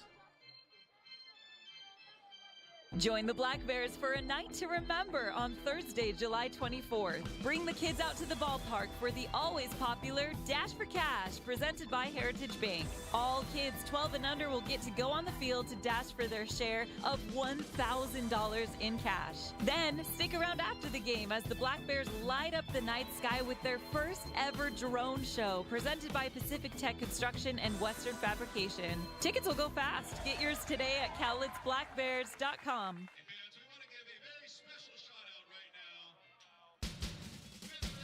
now. Private leak. Why do I have a drip in my office and water on my desk? Because the roof is bad. I tried to fix it myself, sir. Didn't I tell you to call the guard? The guard? Yes, Private, the guard. Weather guard. Oh, yeah. They'll keep you dry in the rain or snow. 577-7200. They're our first defense against the weather. Now, call Weather Guard. Sir, yes, sir. Keep you dry in the rain or snow. 577-7200. Weather Guard.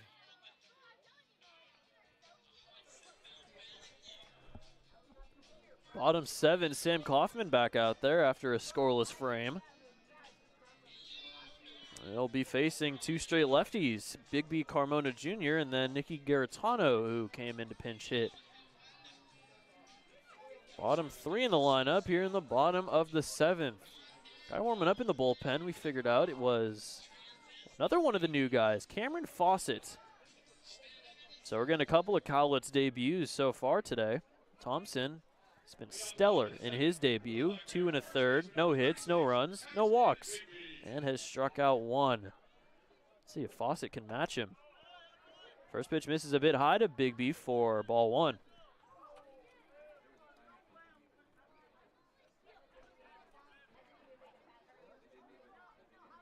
Here's the 1-0. Fly ball into center field.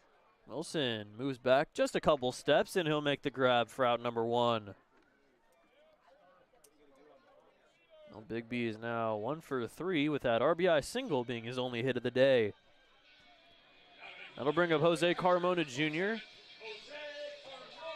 Had a good barrel in his last at-bat, but it just made it to the track over to Wilson in center.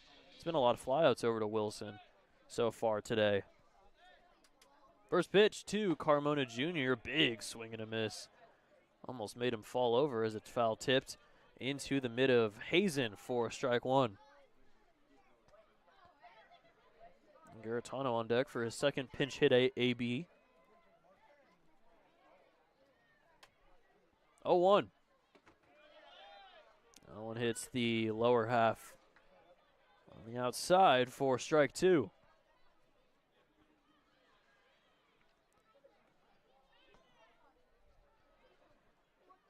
Oh-2 pitch.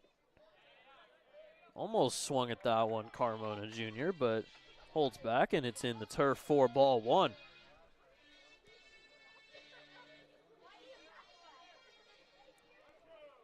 So the last 7 outs for the Knights have come either via the strikeout or the flyout. No ground balls.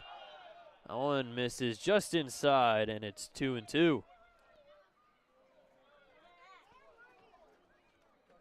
Either fly out to left, a fly out to center, or a strikeout have been all of the last 7 outs for the Bears. 2-2. And that continues as Carmona Jr. will strike out on the foul tip. On the breaking ball from Kaufman, the second strikeout of the day for Kaufman. And there's 2 outs here in the bottom of the 7th for Nicky Garitano.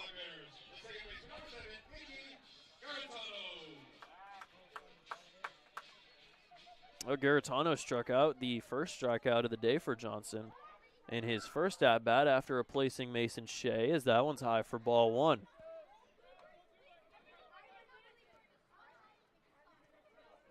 This is Garitano's 14th game of the season. After Tyler Nelson's absence the past 2 games, no one in this lineup has played all the games this regular season, but Garitano now the closest.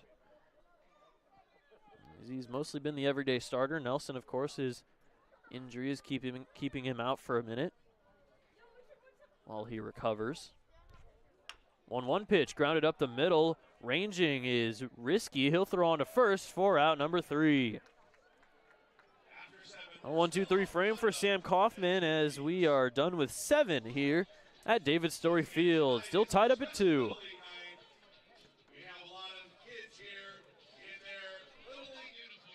Join the Black Bears on Saturday, July 12th in a night to honor the brave men and women in our community with the special First Responders Jersey Auction presented by Steelscape. Fans will get to bid on these special edition game-worn jerseys, and the winning bidder will be invited onto the field for photos after the game. Each jersey will feature a patch representing one of the local law enforcement and fire agencies around Cowlitz County. 100% of the proceeds from the jersey auction will go toward Cowlitz County Habitat for Humanity. Get your tickets today at CowlitzBlackBears.com to be a part of this special event. June is full of family fun with the Black Bears at David Story Field. Enjoy $3 Tuesdays all month long with $3 admission tickets, hot dogs, nachos, domestic canned beer, and bottled soda. On Wednesday, June 11th, it's Kelso School District Night, where students, teachers, and faculty members from Kelso get in free. Then on Thursday, June 19th, all youth baseball and softball players will get in for free when they show up in their team uniform. Join the fun and get your tickets now at CowlitzBlackBears.com. Oh, another Cowlitz Black Bear debut, heading to the top of the 8th as Cameron Fawcett makes his Cowlitz debut. Fawcett played for Newberry Park High School his senior year this season in 2025. He's committed to USC, so if you thought you couldn't get enough USC guys, oh, here's one more. I got Priest, Risky, Hansen, Sable, Fawcett. Everybody's going to the Trojans, or I guess away from the Trojans as Priest and Hansen are in the portal. Oh, his senior year this year, he had a 8.75 ERA in 12 innings. Also hit .357 in 10 games, so didn't play too much for Newberry Park High School in Newberry Park, California, where he's originally from. Mostly his junior year, he had a 4.13 ERA in 39 innings. Played with the area code Brewers team and with the SoCal Giants. Well, like Sable, a high school senior going to USC this next season. Making his Black Bears debut as he will have to face off against the bottom 2 in the lineup, Aiden Hazen and Kellen Siegel, and then back to the top in Blake Wilson. No one has scored in this game in 4 innings. So 4 innings without a run ever since that 3rd inning, in which 3 runs, 3 of the 4 came in. Now the first pitch from Fawcett to Hazen. Hits him on the back. Never mind, that's not actually Hazen. That is a pinch hitter, Xavier Rios, who will take first base on the hit by pitch. Well, Hazen's out of the game, and Rios is now in and is now out, as he will get a pinch runner for him in Brooks Avery. Pinch runner for the Knights, number 12, Brooks Avery. Now batting for the Knights, left fielder, number 9, Kellen Siegel. We'll see if Ian Fernandez gets to play his Knights debut, as one catcher gets pinch hit for and the other is now getting pitch ran for. First pitch to Kellen Siegel, who's in the 9-hole, is a bit low for ball one. He showed bunt and pulled it back. So now Brooks Avery on first, with nobody out here in the top of the 8th. Shows bunt again, drops it down over to third. Rowan, throw on to first, and a nice play on the run by Trenton Rowan at third, as the runner in Avery advances to second. Tyler Nelson, please come back to the box. Tyler Nelson, please come back to the box. Knights back to the top of their lineup with center fielder, number 8. Back to the top of the lineup, and Blake Wilson, who has been ever so threatening for the Knights and has a runner in scoring position with one out, looking to give the Knights a 3-2 lead. First pitch from Fawcett. Breaking ball hits the zone. A nice curve ball from Cameron, and it's strike one.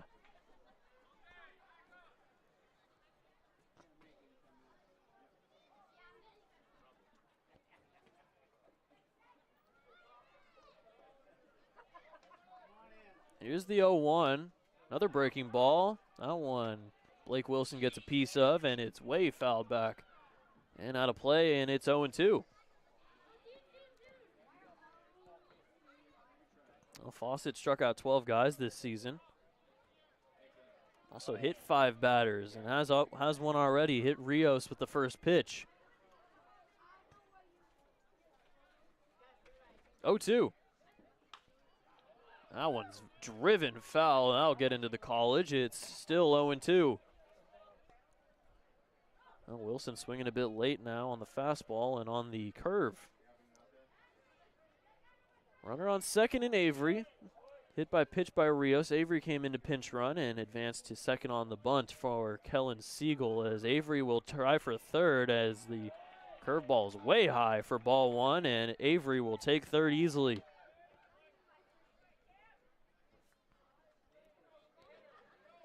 That is the 8th stolen base for Avery. He ties back with Brubaker for the team lead with 8. And that's exactly why Brooke Knight decided to pinch run him. He was able to get that extra 90, and now the infield's all the way up on the grass. Could be a big out number 2, though, if Fawcett's able to get this strikeout of Wilson. 1-2. That one in the dirt. Doesn't get too far past Carmona Jr. as he made a good stop to avoid it for, well, Avery not able to advance. Didn't know where it was, but it was able to back up and pick up the ball, as Avery definitely would have made a bad decision if he decided to go home on that one. Count's tied up at 2 now. Here's the pitch from Fawcett. Fouled back to the dugout of the Knights, and it stays 2-2. Oh, big at bat here between Fawcett and and Wilson. Siegel out on the bunt that advanced Avery to second. He steals third, and now he's 90 feet away from giving the Knights the lead here in the top of the 8th. 2-2. Check swing. Did he go? He did.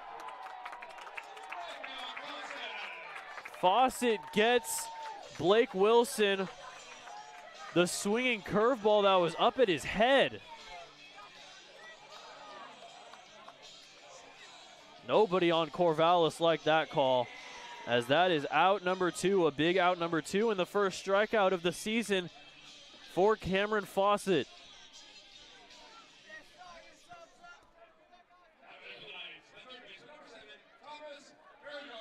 Two outs now after the swinging strikeout for Blake Wilson, and now it's Ferrajaro First pitch is outside for ball one. That strikeout got the Black Bears dugout a bit hyped.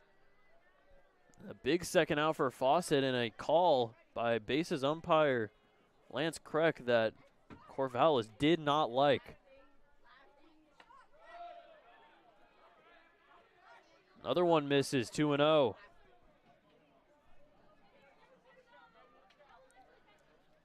Ferrajaro 0 for 3. Struck out, flew out into a double play. Over to Hansen. And grounded out to second. Now the 2-0. Fouled back and out of play. Into the parking lot, and it's 2-1. Could be a momentum shifter here if the Black Bears are able to get that out number 3 and leave the runner on third in Avery. Fawcett has been a bit wild, though. Carmona Jr. doing a good job behind the plate. As he does theirs, that's in the dirt, ball 3.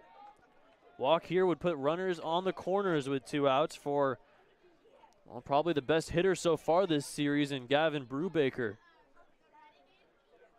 Got a clutch hit yesterday. His only hit, but a clutch one nonetheless that brought in 2. 3-1. That's strike 2. As he called it strike 3, home plate umpire Bryce Reeves, and he said, "My bad," as he thought that was strike 3, but it wasn't. The count is full at 3-2. Black Bears dugout having a lot of fun over there at first. Why is this so warm? 3-2. That misses, ball 4. And Ferrajaro will take first on the walk, as that'll bring up Brubaker. Brubaker's already driven in a run. He has an RBI single today. First and third with 2 outs. He also has a ground out to short and a fly out to center, so they've been able to minimize some of the damage, but Brubaker has been really good in these situations with runners in scoring position. It doesn't get any easier with Maddox Risky on deck. First pitch to Brubaker, misses outside, ball 1. Well, Brubaker, 8 RBIs so far on the season. 3 of them coming on Tuesday.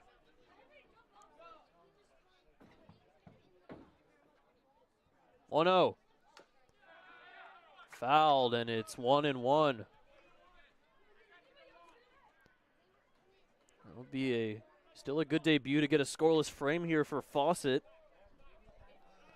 And time will be called as Dan Spencer wants to have a chat with everybody on the infield, as well as Carmona Jr. at the pitcher's mound. Let's take a look at some of the other scores here in the West Coast League. The Richfield Raptors are beating the Marion Berries 3-2 in the bottom of the 6th. The Bend Elks are losing by a lot against the Drifters in the bottom of the 6th. It's 10-1. In the interleague competition between the Kamloops Northpaws and the Walla Walla Sweets, Sweets are up 9-6 in the 5th, and the Pippins are beating the Portland Pickles 1-0. But it is only the top of the 4th, and we know how the Pickles offense goes. So we'll see how that one ends. Mound visit over, and it's back to a 1-1 here to Brubaker. Go-ahead run on third with 2 outs here in the top of the 8th. Possible insurance run on first in Ferrajaro after the walk on a close 3-2 pitch. Throw back to first is not in time as Avery gets a bigger lead off of third. Anything that gets past Carmona Jr. would give Avery the chance to score with his speed. Stole his 8th bag to get to third. 1-1. Inside, backs him up, and it's 2-1. Walk would load the bases for Risky. driven in 6 this season. But is 0 for 3 today. Brubaker has an RBI single already today. His 9th run batted in. 2-1. Fly ball, that'll veer off foul. Get over near the bullpen of the Black Bears, and it's 2-2. So again, Fawcett 1 strike away from getting out of it with a scoreless frame in the top of the 8th. Giving the Bears a chance to get the lead in the bottom half. 2 runs on 5 hits. No hits in this one, but 2 free bags for Fawcett. The hit by pitch and the walk. Now the 3-2. That's a blooper into right field. Going on it is Poffenroth, and that'll drop in for a base hit. Avery will score as Ferrajaro will head to third. A bloop RBI single for Gavin Brubaker, and the Knights take a 3-2 lead.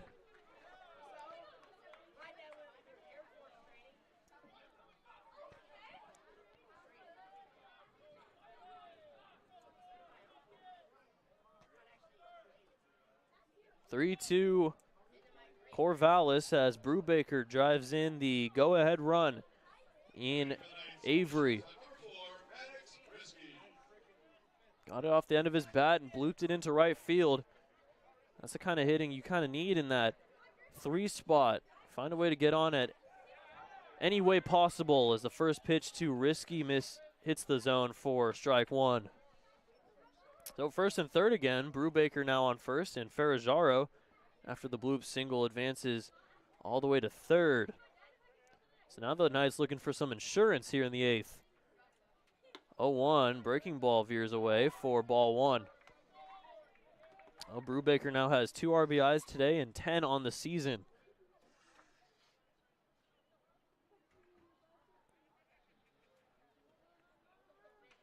His 10 RBIs now ties Josh Proctor for most on the team. They're going to let Brubaker take second. Still 2 outs as it was a good stop from Carmona Jr., but Brubaker retakes the team lead in stolen bases. He's up to 9.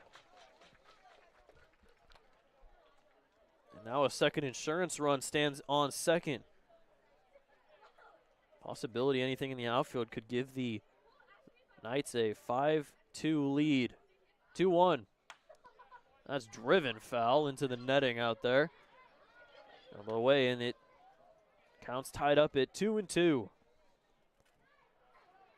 Knights already have 1 run in. 3-2, they lead it.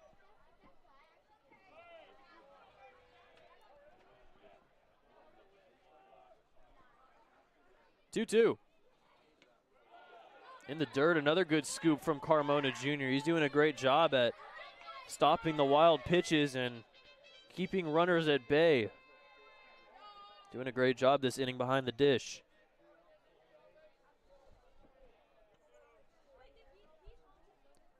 Another 3-2. Walk would load the bases for Braden Mondo. Payoff. In the dirt, ball 4. So Risky will take the walk, and the bases are loaded for Braden Mondo.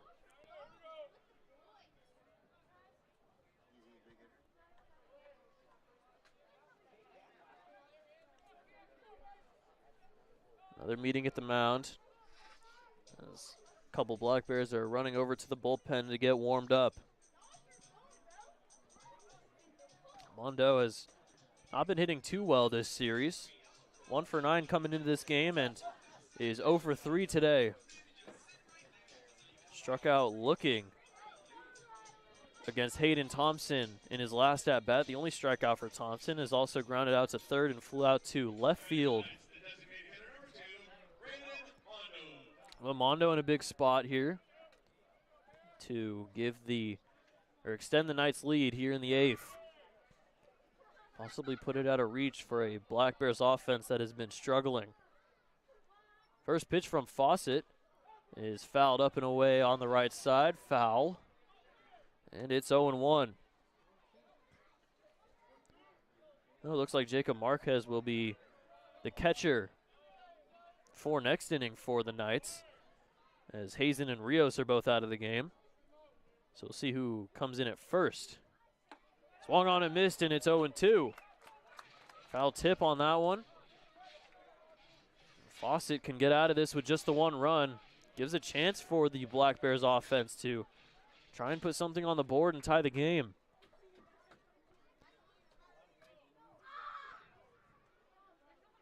Oh, 2. Breaking ball almost hits him, but just misses inside, and it's 1-2. One run already in. Knights have a 3-2 lead. First run that is scored since the third inning.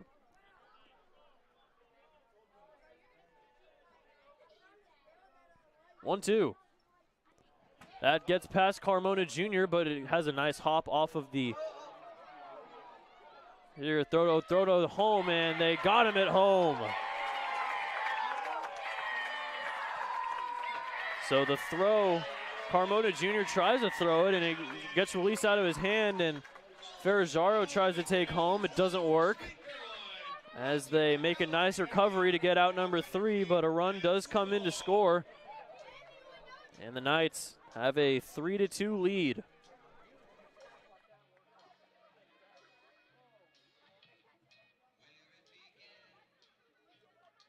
Dick Hanna Toyota is proud to support our Cowlitz Black Bears. One of the nicest experiences each summer is to be with family and friends and watch these talented baseball players. The folks over at Dick Hanna Toyota know a thing or two about nice. Dick Hanna has been around for over 75 years, and they're a local family-owned business with a tradition of supporting our community. Dick Hanna Toyota. Believe in nice.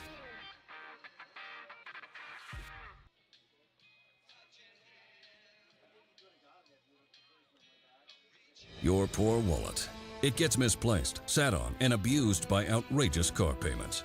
At Fiber Federal Credit Union, we think it's high time you reward your wallet by lowering your auto loan payment. For a limited time, refinance from another lender and get a great rate from Fiber Federal with a 1% cashback bonus on your payoff amount, no payments for 60 days, and 0 fees, including title transfer.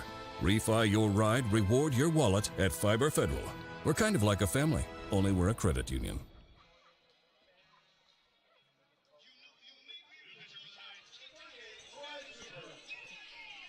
Oh, a very wild play ends the top of the 8th as we're heading to the bottom half. New pitcher is Troy Cooper for the Corvallis Knights. Gavin Brubaker moves over to first.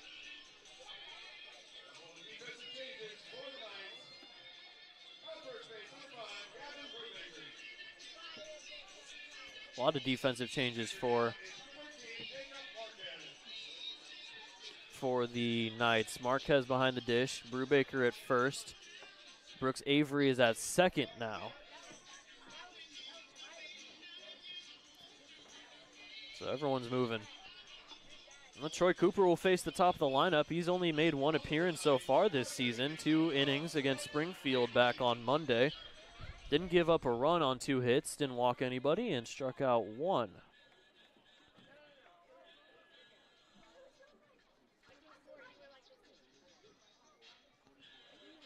Cooper will face off against the top 3 in the lineup. Priest, Davidson, Rowan, now with the Bears down 1. Looking to tie this game or possibly take the lead. Troy Cooper from Cal Poly. He played his freshman year this season with the Mustangs. 26 1/3 innings. Had a 7.52 ERA. Gave up 22 earned runs on 31 hits. First pitch to Priest is grounded over to Risky at short. Throw on to first is in time for out number 1. So easy 1 pitch, 1 out for Troy Cooper.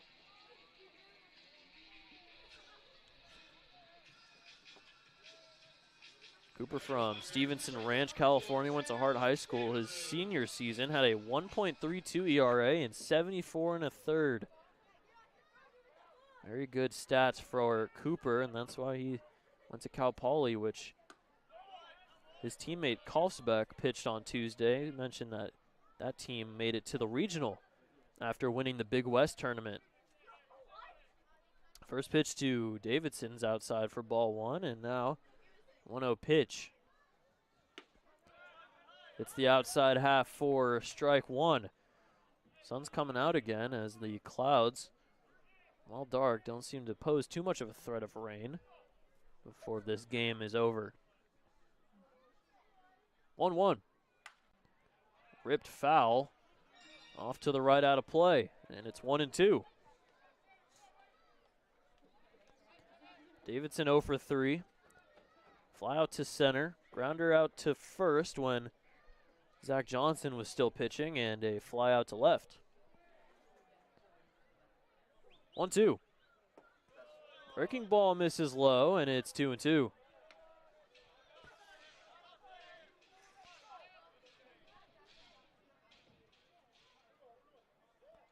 Two runs, 4 hits, no errors for the Bears. No errors in this whole game. Some good defense between both squads. 2-2 is a chopper over to third. Ferragaro will make the grab. Throw on to first, and that's out number 2.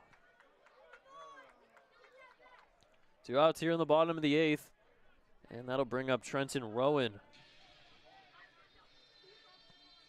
Well, now the Bears 4 outs away from another loss.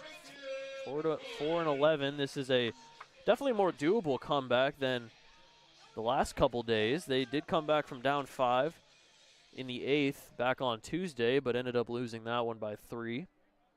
They were down 7 for most of the rest of the game after giving up 8 runs. But now they're only down 1. First pitch to Rowan in the turf, and it's 1-0.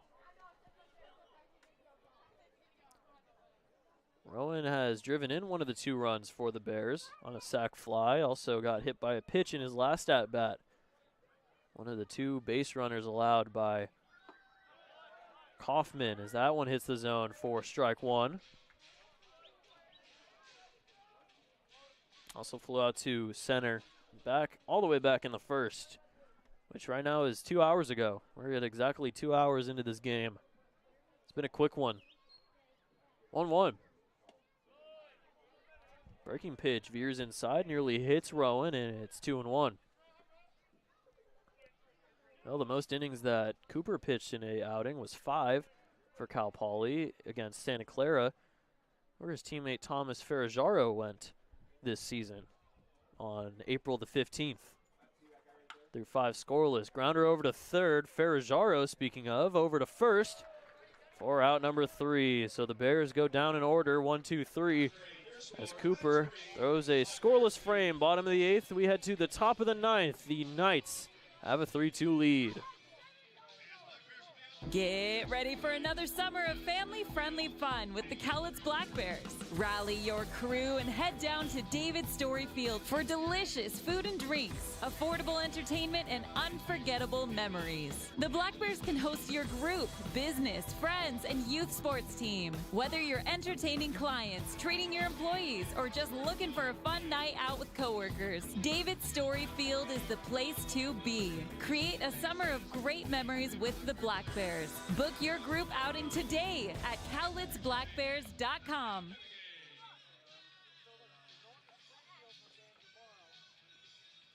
You know what it takes to be successful. When you're ready for a bank that looks at the world like you do, bank outside the ordinary with Heritage Bank. Located here in Longview at 927 Commerce or online at heritagebanknw.com. That's heritagebanknw.com. Member FDIC.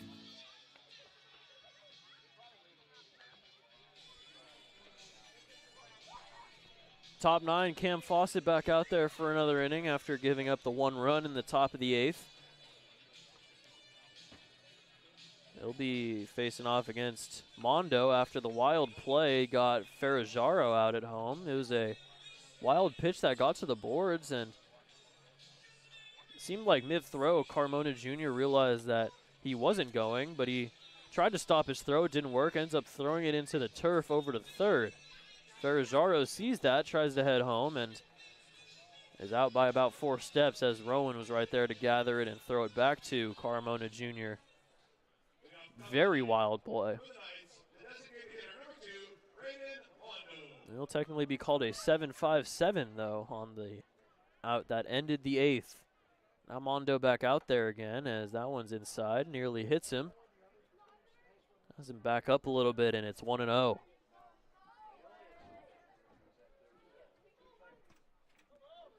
Well, Fawcett was a bit wild, walked two and hit one with a pitch. Fouled back to the screen, and it's 1-1.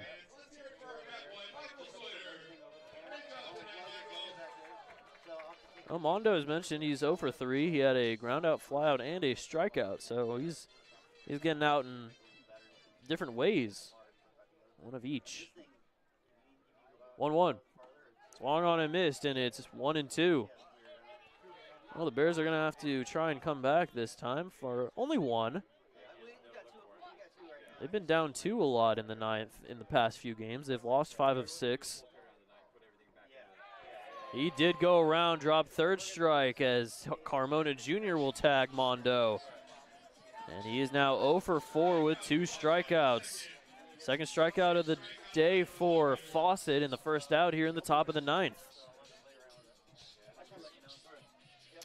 That'll bring up Jacob Marquez, who moved from first base to catcher after Hazen was pinch hit for Rios, and then pitch ran for Avery, who's at second. That's a drive into the gap in right center field, and that'll drop in for a base hit. So first pitch swinging, Marquez, it's a single. Now he's on first with 1 out. Only the 8th hit of the season for Marquez and his first of the series. Started the series 0 for 7 before that one. Gets a hold of the first pitch and bloops it into right center field. Doesn't have a stolen base yet this season. Hasn't even attempted one.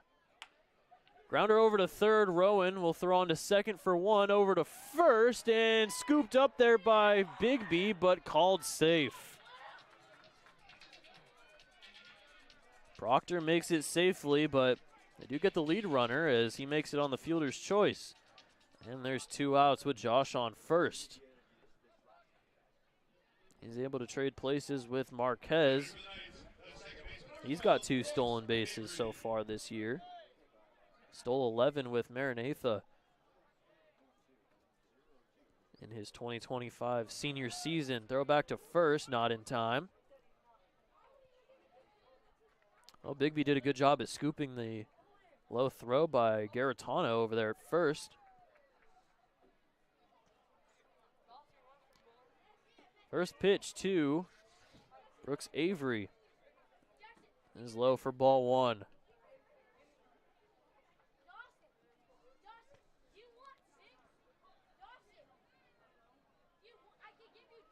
Two outs here, top of the ninth. Now the 1-0. Grounder back to Fawcett. He'll toss it over to first for out number 3. So a scoreless frame for Cameron Fawcett. And now the Bears have some work to do. Bottom of the ninth, down 1 here at David Story Field. Listen up, baseball fans. Head into Safeway to score on great deals all season long. Safeway has everyone's tailgating favorites, from fried chicken and party subs to fresh cut fruit and veggie trays and tons of easy meal options. Satisfy your whole team for the ultimate game day experience. And you can save a cartload of time with Safeway Drive Up and Go. Just shop online at Safeway.com, head to the store, and we'll bring your groceries right to your car. Safeway, sponsor of the Cowlitz Black Bears.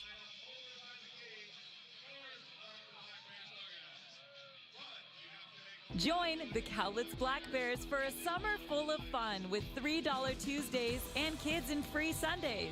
Every Tuesday home game, general admission tickets, hot dogs, nachos, and domestic canned beer are all just $3.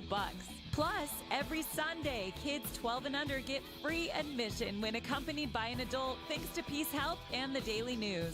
Don't miss out on affordable family fun every Tuesday and Sunday with the Cowlitz Black Bears. Get your tickets today at cowlitzblackbears.com.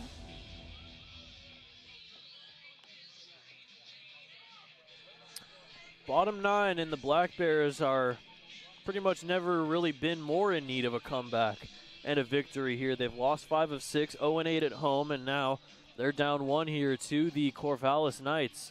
Troy Cooper back out there for another inning after a 1-2-3 bottom of the 8th that included 3 groundouts to the top 3 in the lineup.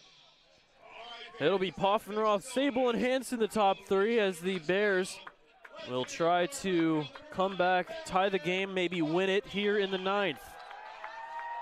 Against Cooper, Poffenroth will lead off, and then Sable. Sable still hasn't gotten a hit yet this season. Poffenroth has 2 singles so far today. That hits the zone on the lower half for strike 1. And then it was dropped by Marquez behind the dish.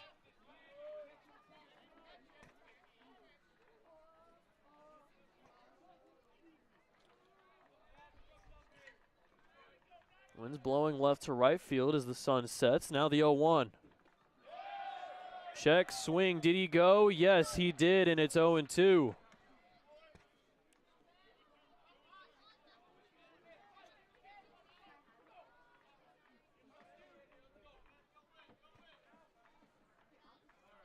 On the check swing, breaking ball to Poffenroth. Cooper kicks and deals, and that one's in the dirt, 1-2. Tried another breaking ball in the dirt and did not fool Poffenroth that time. 1-2, Sable on deck, then Hansen. Both of them are combined 0 for 5. With Sable's walk the only base runner out of those 2, as that one misses just outside, and it's 2-2. Good take from Poff. And the count's evened up at 2. 3-2 Corvallis. Cowlitz trying to avoid getting swept for the 2nd straight time at home. 2-2. Gets a piece of it, fouls it back to the netting, and it stays 2-2. Good fight from Poff. He's trying to find any way to get on base here for the Bears and represent the tying run.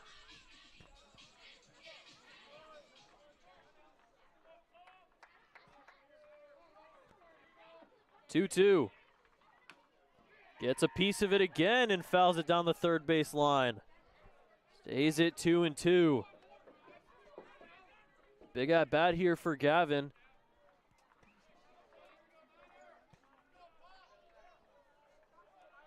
Has 2 singles, scored in the 2nd on the first one after stealing 2nd. Singled in his last at bat in the 6th. Now faces a 2-2 from Cooper. Gets another piece of it, fouls it off to the right this time, and it stays 2-2. Now Poffenroth putting together a good at bat here. Any pitch that seems like it's going to be near the strike zone, he's able to get a piece of and foul it back to stay in this at bat. 2-2. High, and it's full. 3-2. Great at bat here from Poff if he's able to get on. And with a look at that one for ball 3. Be a big first base runner, especially Poff does have the speed to steal 2nd. With Sable on deck. 3-2. In the dirt, ball 4 as Poff, an amazing at bat from Poffenroth. He's on representing the tying run.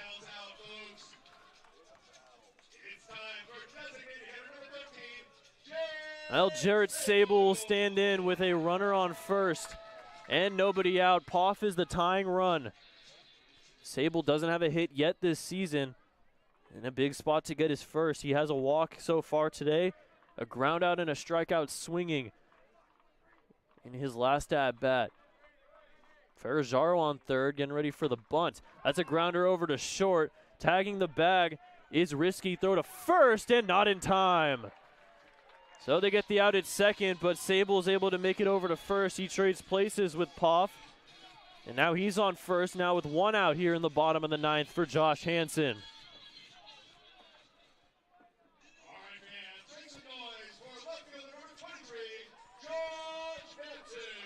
Josh Hansen bunted over 2 runners back in the 2nd, grounded out to 2nd in the 4th, and has flown out to left in the 6th. Has the tying run on first with 1 out. Sable hasn't attempted a stolen base yet.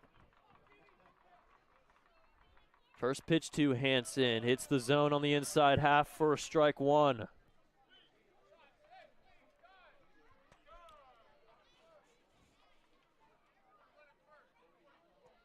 Will Jeske will come out to pinch hit for Poffenroth. So Will Jeske into this game. He's got 2 stolen bases this season. Hasn't reached too much, so would probably have more. He only has 3 hits and 3 walks. 2 stolen bags, and Dan Spencer's entrusting him to be the tying run. Fouled off for Hansen, and he's down 0-2.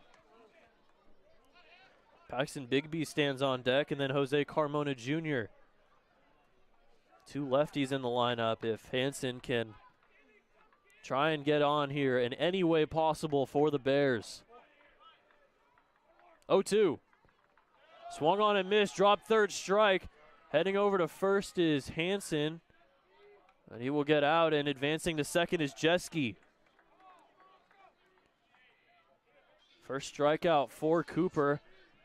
And now Paxton Bigby with a runner on second and Jeske and 2 outs. Biggest at-bat of the day here for the Bears. No room for error with Will Jeske on second. Well, Bigby already has an RBI single so far. Looking to drive in the tying run.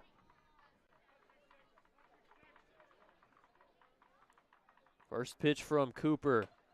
This is high and away for ball 1.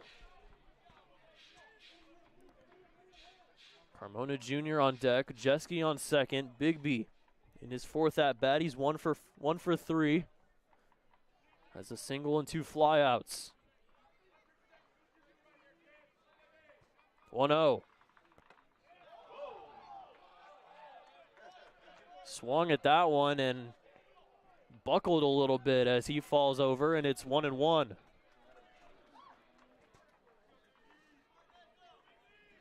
Looked like he swung, and then halfway through he just decided, oh, I shouldn't have swung at that. So it probably would have been called ball 2, a bit high.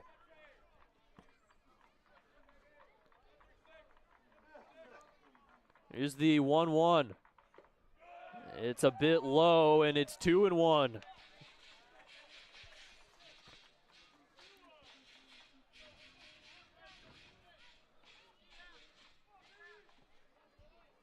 Two-one, 2 outs, bottom 9. Will Jeske the tying run on second. 2-1. Fouled off and away to the left side, and it's 2-2. Cooper 1 strike away from getting out of this and giving the Knights the sweep here at David Story Field. Heading back to Corvallis as winners of 3 straight.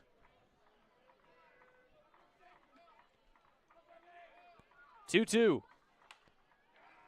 Into foul territory, running after it is Ferrajaro, but it'll go out of bounds. Out of play for another 2-2. Bigby staying alive. Jeske has to go back to second. Crucial AB here for Bigby. Hasn't played a game yet this series. He's in the biggest spot of the series for the Bears.